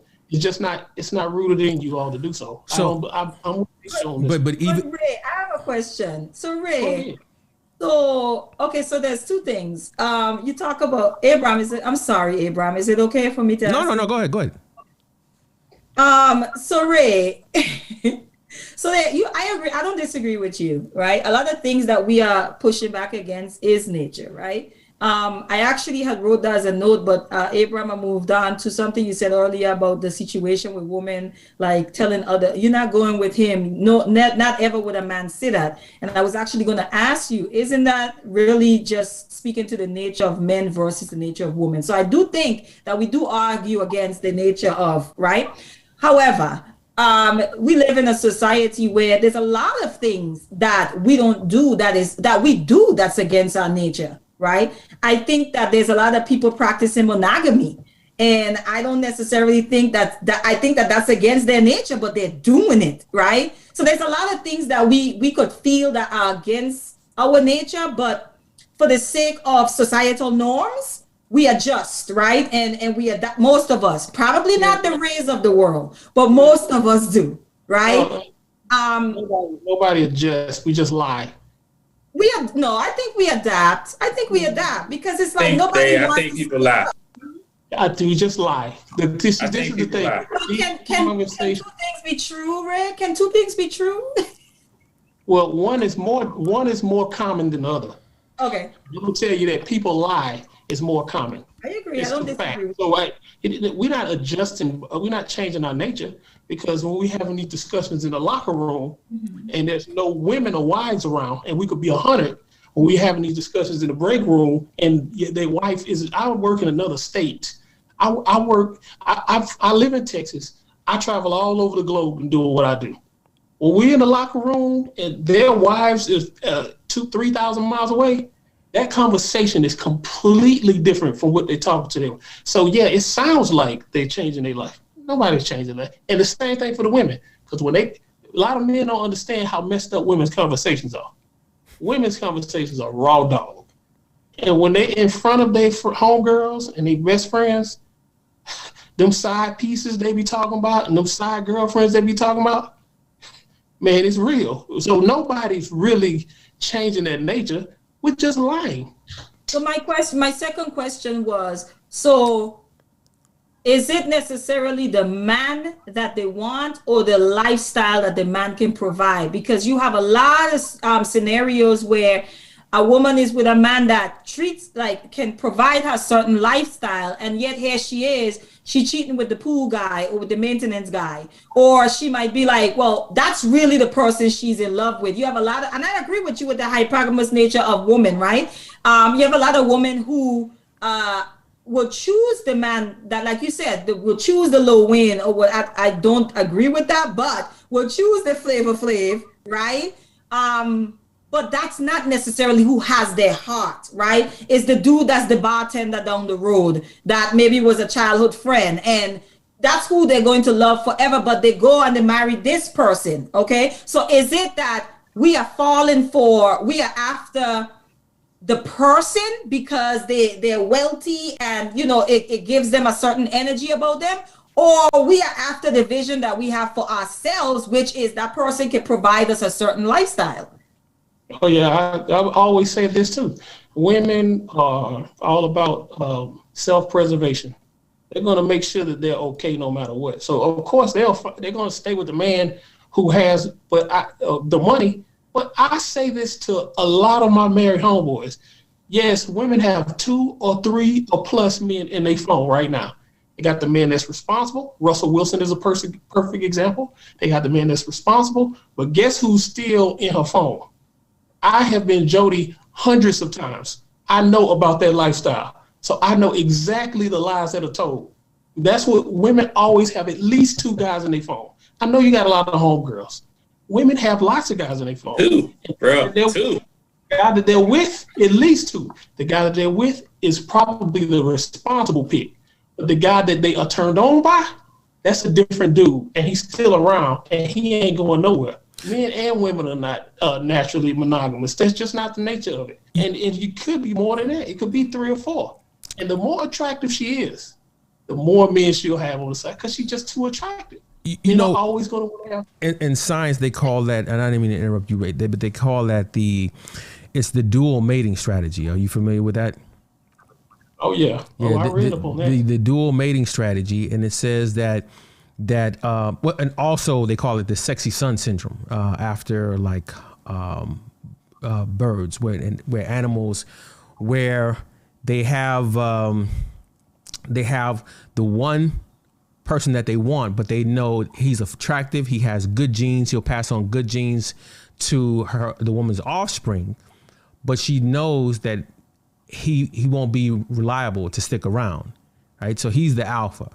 And then you have the beta, who they know is responsible and that he won't go anywhere, right? So there was a study, it's been a while since I read this years ago. So there was a study where they showed two sets of women, the same picture, right?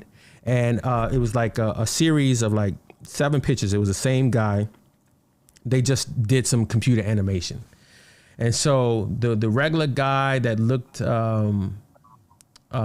safe, a lot of the women wanted to marry him. But the other guy, they would sleep with him, even if they were married. But it was the same guy. They just made, chiseled his jaw. And so that's more in line with what you're saying, is that, women have that guy that they're attracted to, but then they have that guy that they feel safe with, right? Because they don't want to be left alone. And it's a survival instinct. That's to your point. I want to go ahead and move on to the she economy. The she economy, right? Okay, so Morgan Stanley released a study called The Rise of the She Economy. And the study forecasted that by 2030, 45%, roughly 21 million of U.S. women of prime working age, those between the ages of 25 and 44, will be single. And according to Morgan Stanley, this will be the largest share of single women in the workforce in the history of the United States. Now, why does this matter? Working women contribute more than $7 trillion to the American economy, and which is a little under half. I think our economy is like $16-17 trillion, right? So a little less than half. And these growing number of single women are expected to single-handedly boost the success of retailers like Sephora, Estee Lauder, the fast food industry. Since most women won't be cooking, they'll be working, and so they'll be going to fast food, the car industry, companies like Nike, TJ Maxx. So a lot of retailers are rubbing their hands, and they're frothing at the mouth of this booming demographic of single women.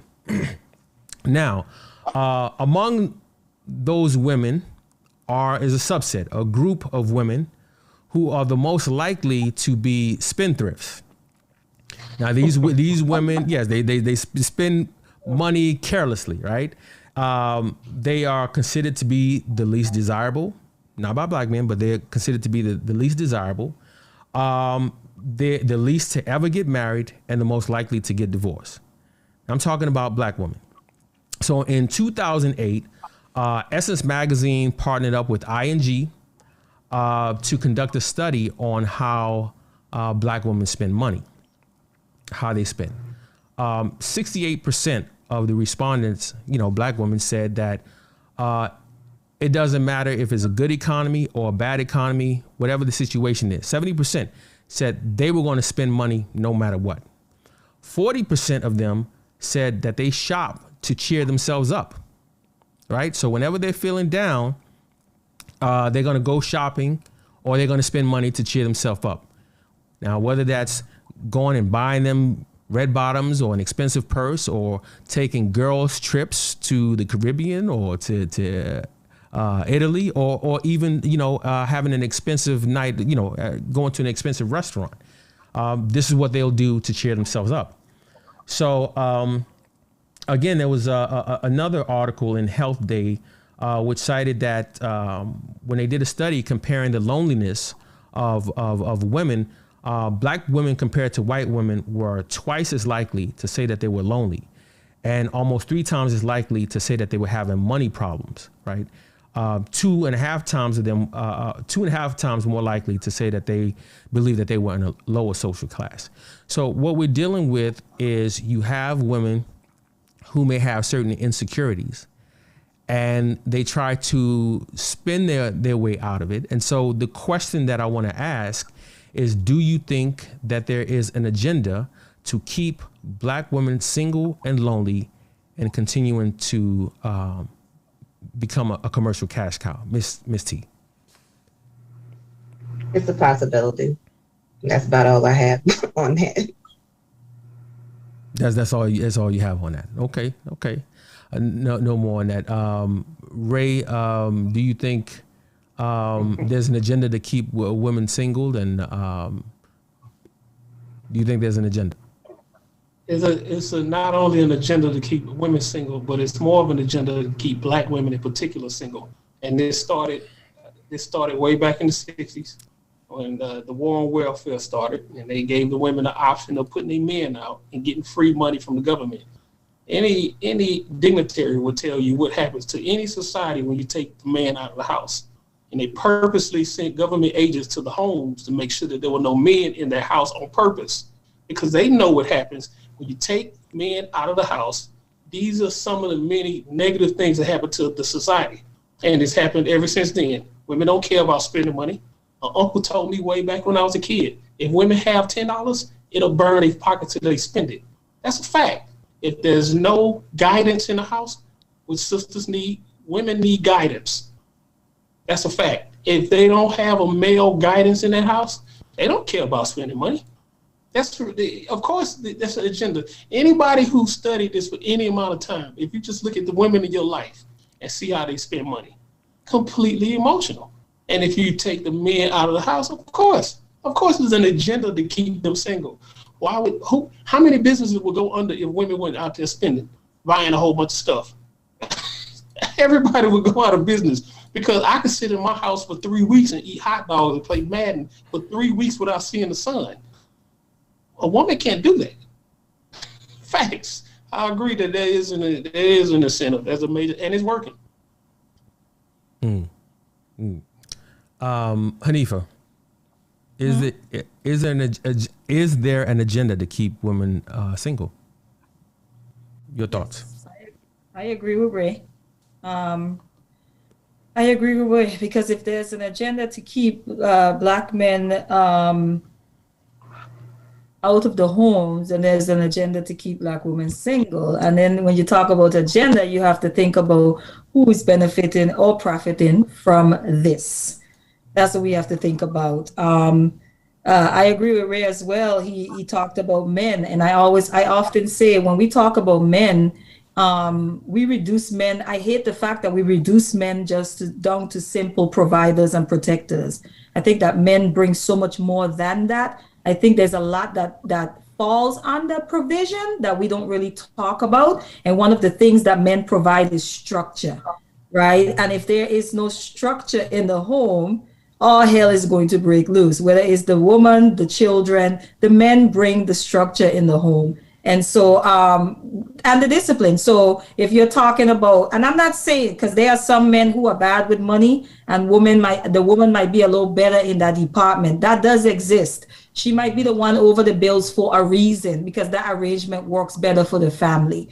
Or the man might be the one over the bills because the arrangement works for the family. Whatever works best. But in order to figure out what works best in the home, everybody has to be honest. If you have a spending problem, you have to be able to acknowledge that. But to answer your question, yes, there is an agenda. It's unfortunate that more of us, specifically Black women, are not aware of it. And so then we become tools in the hands of a system that do not care anything about us, and I could care less about the brokenness of our homes and so forth. And so we actually end up perpetuating a lot of that stuff. In fact, we take the agenda and we put it on our shoulders and we carry it with pride. We wear it with a badge of honor, So yes, I agree. There is an agenda. I just wish that more of us, specifically as Black women, would become more aware of it. But that requires a change in consciousness.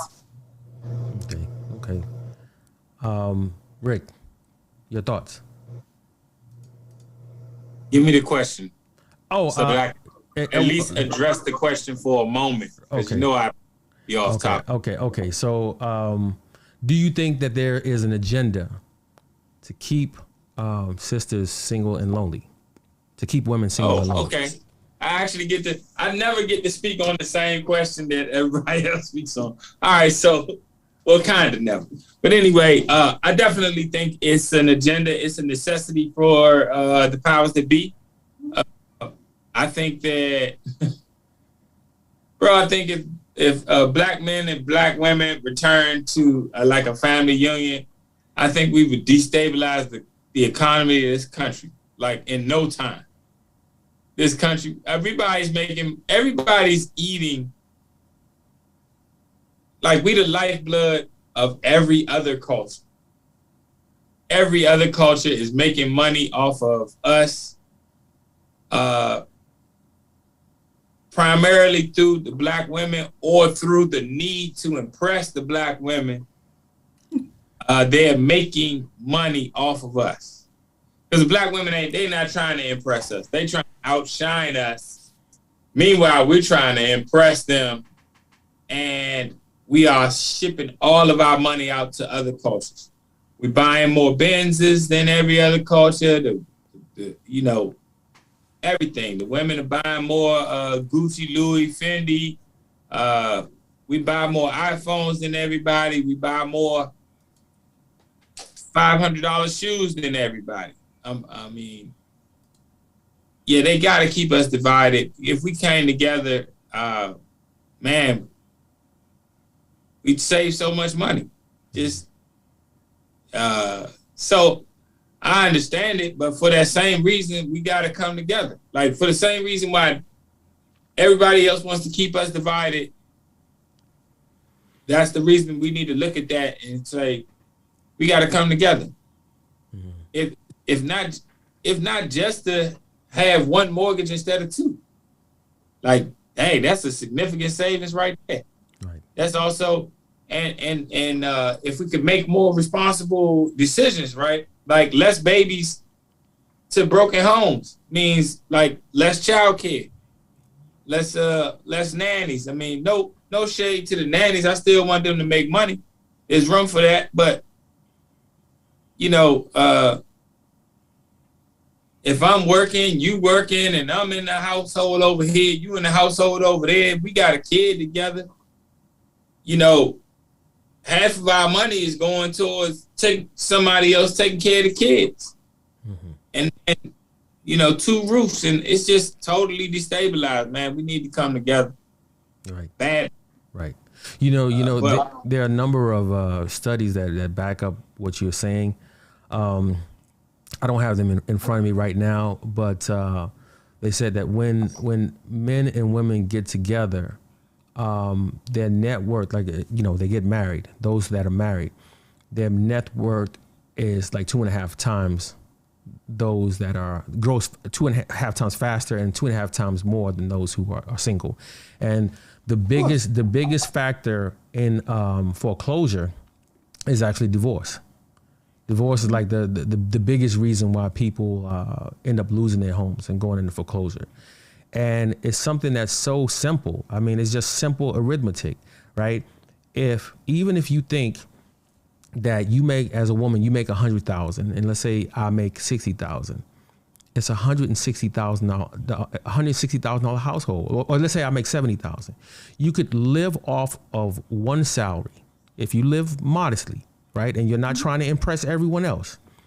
And within 12 to 15 years, if you save aggressively, you could actually retire way before your retirement age.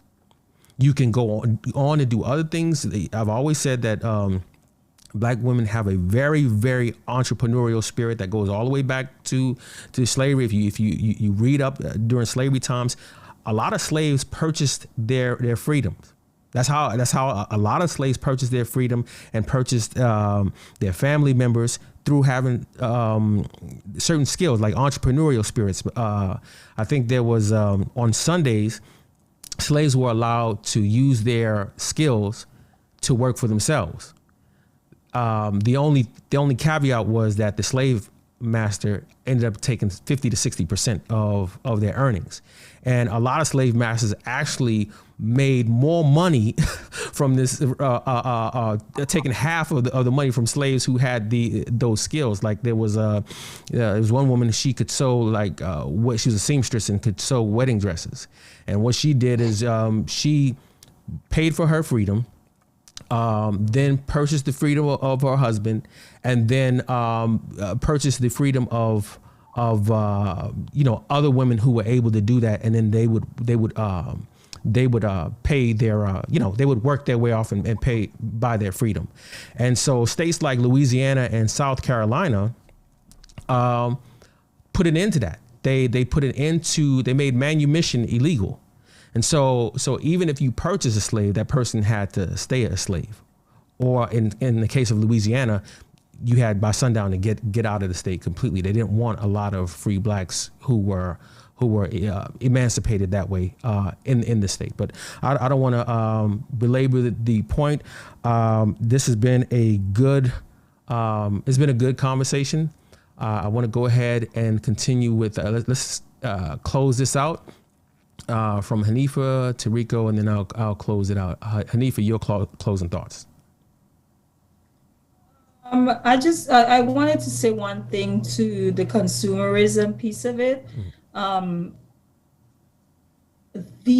Just having a certain beauty standard alone in this society encourages Black women to spend the way they do, because when the standard of beauty in the society that's upheld that looks nothing like you and is damn near unattainable to you, you spend more money to feel better about yourself in the space, period. When the society says women with long flowy hair is considered more beautiful, this is why the Chinese are making a killing off of our women today. I mean, we can go on and on. The beauty standard alone is a whole agenda in itself. And so this is why a lot of us have to become a lot more grounded. And when I say grounded, I mean grounded in who we are, in your awareness, and stand in that and be confident in that, so that you don't be out there, running your men broke. I need the latest red bottoms, or I need this new weave, and I don't have anything against sisters wearing that. I have an issue against the reason that sisters are wearing it. I don't have an issue with it. I have an issue for the reasons. And even in that conversation, we are liars. A lot of women are liars even in that conversation. But that's a whole other conversation for another day. But in my closing, I would say, because we were speaking about loneliness, my takeaway and my contribution to this is really simple. Be honest. Be honest about what you want, what you desire. Stop catching rides with people who are not going in your direction. Stop jumping in rides with people. If that person is not going in your direction, just don't get in the car. Don't ride with them unless you just want to joyride. So there's space for us to be honest about what we desire, about who we are, about the work that we still need to do on ourselves, so that when we connect with other people, we're not coming in as our representatives. We're saying, this is who I am. And if that person can't get with that, then you move on. But this idea of putting out into the universe that you don't want something that you really desire, the reality is this: the universe don't know if you're lying. She just complies. Okay, you don't want a man, so be it. We ain't gonna have no man. You know what I'm saying? You could do this on your own. You strong, independent, and that's a whole nother conversation too. I hate that trope. We need to get rid of it. It's disgusting and it's unhealthy for us as Black women. But I just think that we need to just be more honest first with ourselves, and then be honest with the people around us. And I think in that honesty, you eventually will find someone that aligns with your authentic self. Because if you're not honest, you are just going to attract someone to the person that you're attracting is attracting to the false image that you're projecting. And so what happens is when you connect with them, that's not really what you want. but that's what came into your space because that's the image that you're projecting. So honesty is my whole thing, is my thing for this conversation. Be honest about who you are, what you want, where you're trying to go, and then everything else will align with that authenticity. That's it. Good. Ray, final thoughts. Man, she keep taking, I'm I knew he was tired. gonna say that. I knew he was gonna say that. I'm about tired. She's stealing my shine. But I can't do anything but agree with her. I mean, she just has too many good points. She's absolutely correct. And I take from this, at the end of the day, I think our sisters need to start putting more blame on each other. I think that's the only thing that'll get us to start realizing what's going on here. And not only that, but more mothers need to teach their daughters how to, from a kid, show them how to, treat a man from a kid. And that's the only way you do it.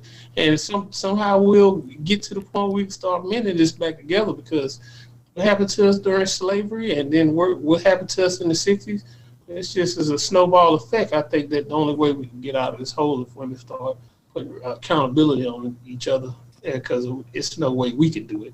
It's not realistic for us to do it. It's only realistic for you all to sit around the round table, the sisterhood round table. That's a strong round table.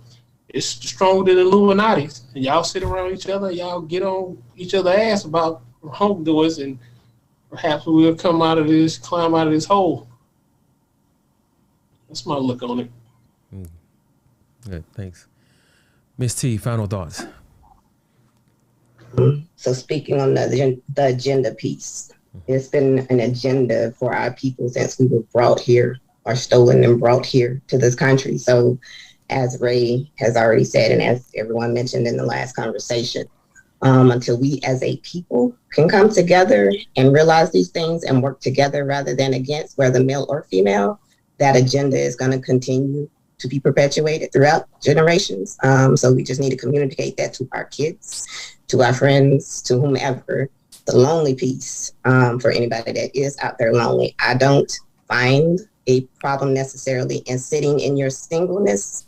Sometimes we do need to do that to heal, to have growth, so that we don't take our toxic behaviors into other relationships. And so therefore, as it's been stated, for the sisters out there, if you have friends that aren't sitting in bitterness and resentment, talk to them. But those ones that you see that haven't been able to have a consistent relationship for a number of years or whatever, sometimes things just don't work out. Doesn't mean it's that there was necessarily anything wrong. It just didn't work out. It wasn't meant to be. But before moving on and trying to be or jump into another relationship just because you're lonely, I don't suggest that. Like, heal yourself first and then find that person that's for you. Never give up hope. Good words. Rick, final thoughts. Okay, let's jump back to that honesty piece. By the way, I agree with everybody. But let's jump back into that honesty piece. I don't think that the reality is going to hit a lot of women until later. So I feel like this generation is going to be the generation, maybe this generation, the next generation are going to be the generations that shine the light on how flawed this mentality is for the next generation following the youngest that are coming up now, because sometimes you got to fall on your face, right?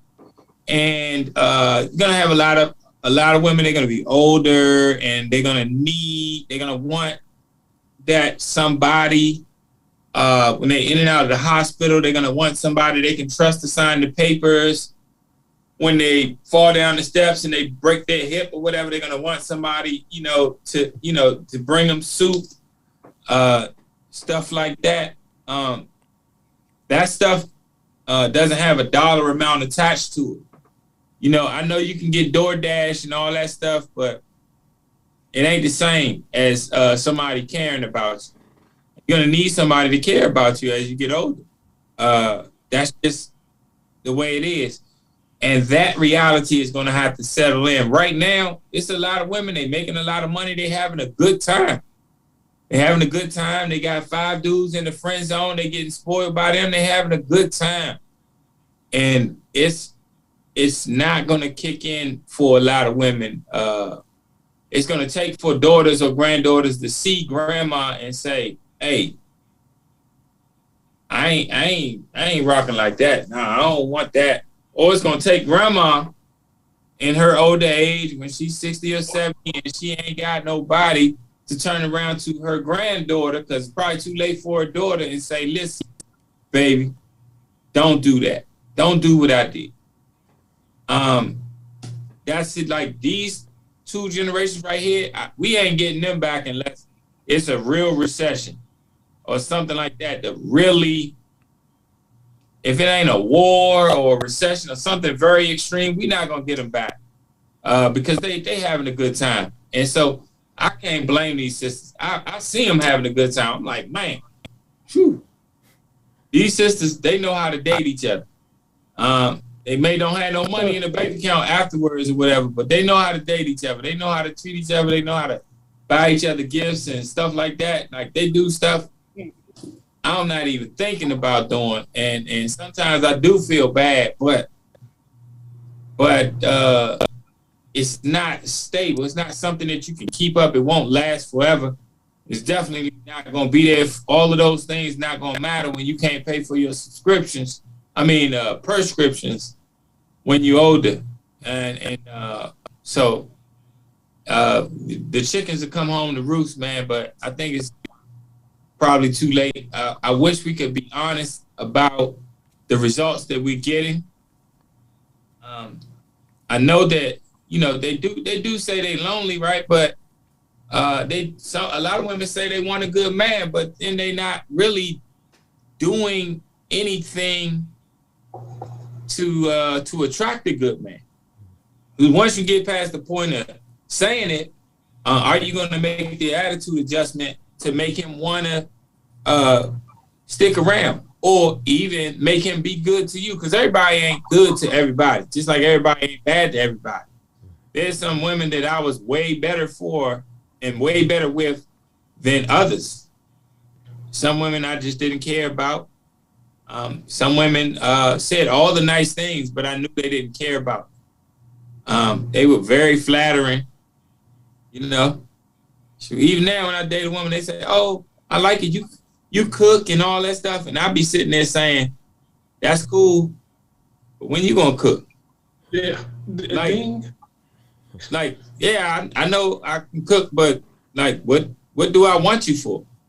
What do I really want you for besides sleeping with you? You're really not showing me nothing. I'm supposed to appreciate your degree. You're not contributing into my life in any way. You're not enhancing my life. I could sleep with somebody that I brought home from the club and just whatever, right? But what do I want to keep you around for? So you can tell me how good I cook? So, I don't know, man. So like once they even start being honest, as Hanifa suggested, then the question is, what are they going to do to attract a man? Like you said, Hanifa said that if a man is looking for what a woman can do for him, she was talking about the finances, then he's like maybe a weak man. But then I have to ask, what's left? Like, what is left for a man to desire from a woman? She's not trying to cook for him. She's not trying to clean for him. She's not trying to be cooperative. So what is left? He may as well ask for money, because ain't nothing left. I really don't. I don't see women offering me anything that makes sense for me to actually join forces with them. It doesn't really make sense for me to join forces with anyone. Anyone that I know, because I can't even get like a part of the picture that I want. I may get like a small piece of the picture, but by and large, I'm just maybe settling for a woman who isn't as bad as somebody who out here wilding out, but they really not offering me a lot. They just maybe not cutting up as bad as some people. And should I settle for that?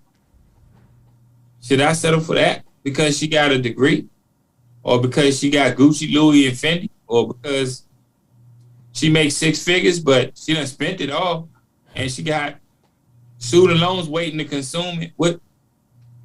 Like, she got 6 figures that I can't even access. So why? If that's what she gonna lead with, I guess I should consider that. That's what she leading. She not offering services. Know your worth, King. Hey man, that's what I gotta put my life on the line for.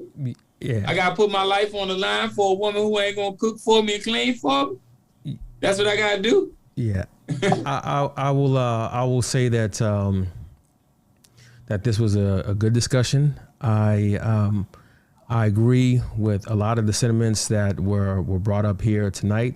I don't really have much to add. I will say that I am an eternal optimist, so I always maintain some optimism that at some point we'll right the ship.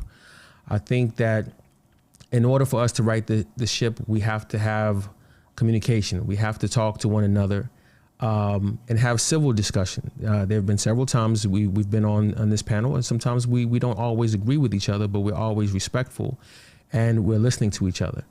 And too often people are in their own neutral corners and they're just banging the drum or preaching to their own choir. Right. A point I did want to make on the question of, is there an agenda to keep women single? I 100% believe that. There are too many articles that are targeted towards Black women that talk about hot girl summer, that talk about embracing being single, and always often imply that Black men are the boogeyman. That if things are not going right in their life or in their relationship, it's somehow Black men's fault, right? It's Black men's fault that they don't have master's degrees. It's Black men's fault that they don't have a bachelor's degree. But I don't know who told these people that you have to have a bachelor's degree or you have to have a master's degree to be successful. Bill Gates does not have a degree. He's a college dropout. You know, a lot of these guys that are billionaires never finished college. All right. So I'm not saying that to discourage anybody, but to devalue a man based on a piece of paper. I just think is foolish, right? Because your salary or your academic accomplishment is not a proxy for good character. It doesn't necessarily make you a good man. And say, for example, the scenario that I gave with the guy who makes $70,000 and the woman who makes $100,000. If a woman says she's not going to deal with the man who makes $70,000, she has to deal with the man who has a master's degree and makes $100,000. Well, if you take out student loans, which most of us take out, most Black people have to take out student loans if you didn't go to the military or you don't have a rich family member. For a master's degree, you typically end up around $60,000, $70,000 in debt. And you have some people who actually have taken out multiple student loans because they tell you that they have 2 master's degrees. I know I work with them. I work with women who make 6 figures, but they have $160,000 student loan, $175,000 student loan debt, $200,000 in student loan debt. So if you as a woman, you have your master's degree and you have nearly $100,000 in student loan, and then you get with a man who has a master's degree and he has about $100,000 in student loans, how are you coming out ahead when the guy who makes $70,000 doesn't have any student loans? I don't know. This is just me. It's just simple math to me, but I don't know. It's just one crazy man's opinion. I don't want to belabor the point too long. I want to say this was a great discussion. I want, for those of you who are still out in the audience, please be sure to hit that like and subscribe button so we can continue to bring conversations such as this on a continual basis. As always, I end with remember to keep an open mind, think for yourself, and stay lit. AK on fire.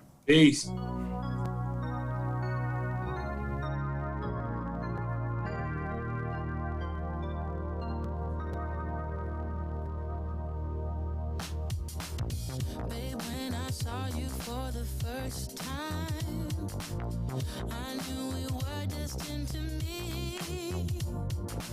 Cause my knees went weak, my stomach went tight. Stay there, don't leave. Pull myself together, babe, I'm so shy. Trying to find something to say. Whatever I say needs to be right to pull you my way. Damn, I feel trapped, cause now you're everything I see. One look was all that it took. Then you left your mark on me. Now I got everything to lose, cause you're the only one I choose. Cause no one makes me feel the way you do. The way, yeah, you turn me on. Kiss me, babe, I want you to. My lonely days are gonna go anywhere with you. I'll go anywhere with you. Let go of fear, make that move right now. Don't let this good thing pass you by. Give in to feelings hidden inside. Stay there, don't leave. Damn, I feel trapped, cause now you're everything I see. One look was all that it took. Then you left your mark on me. Now I got everything to lose, cause you're the only one I choose.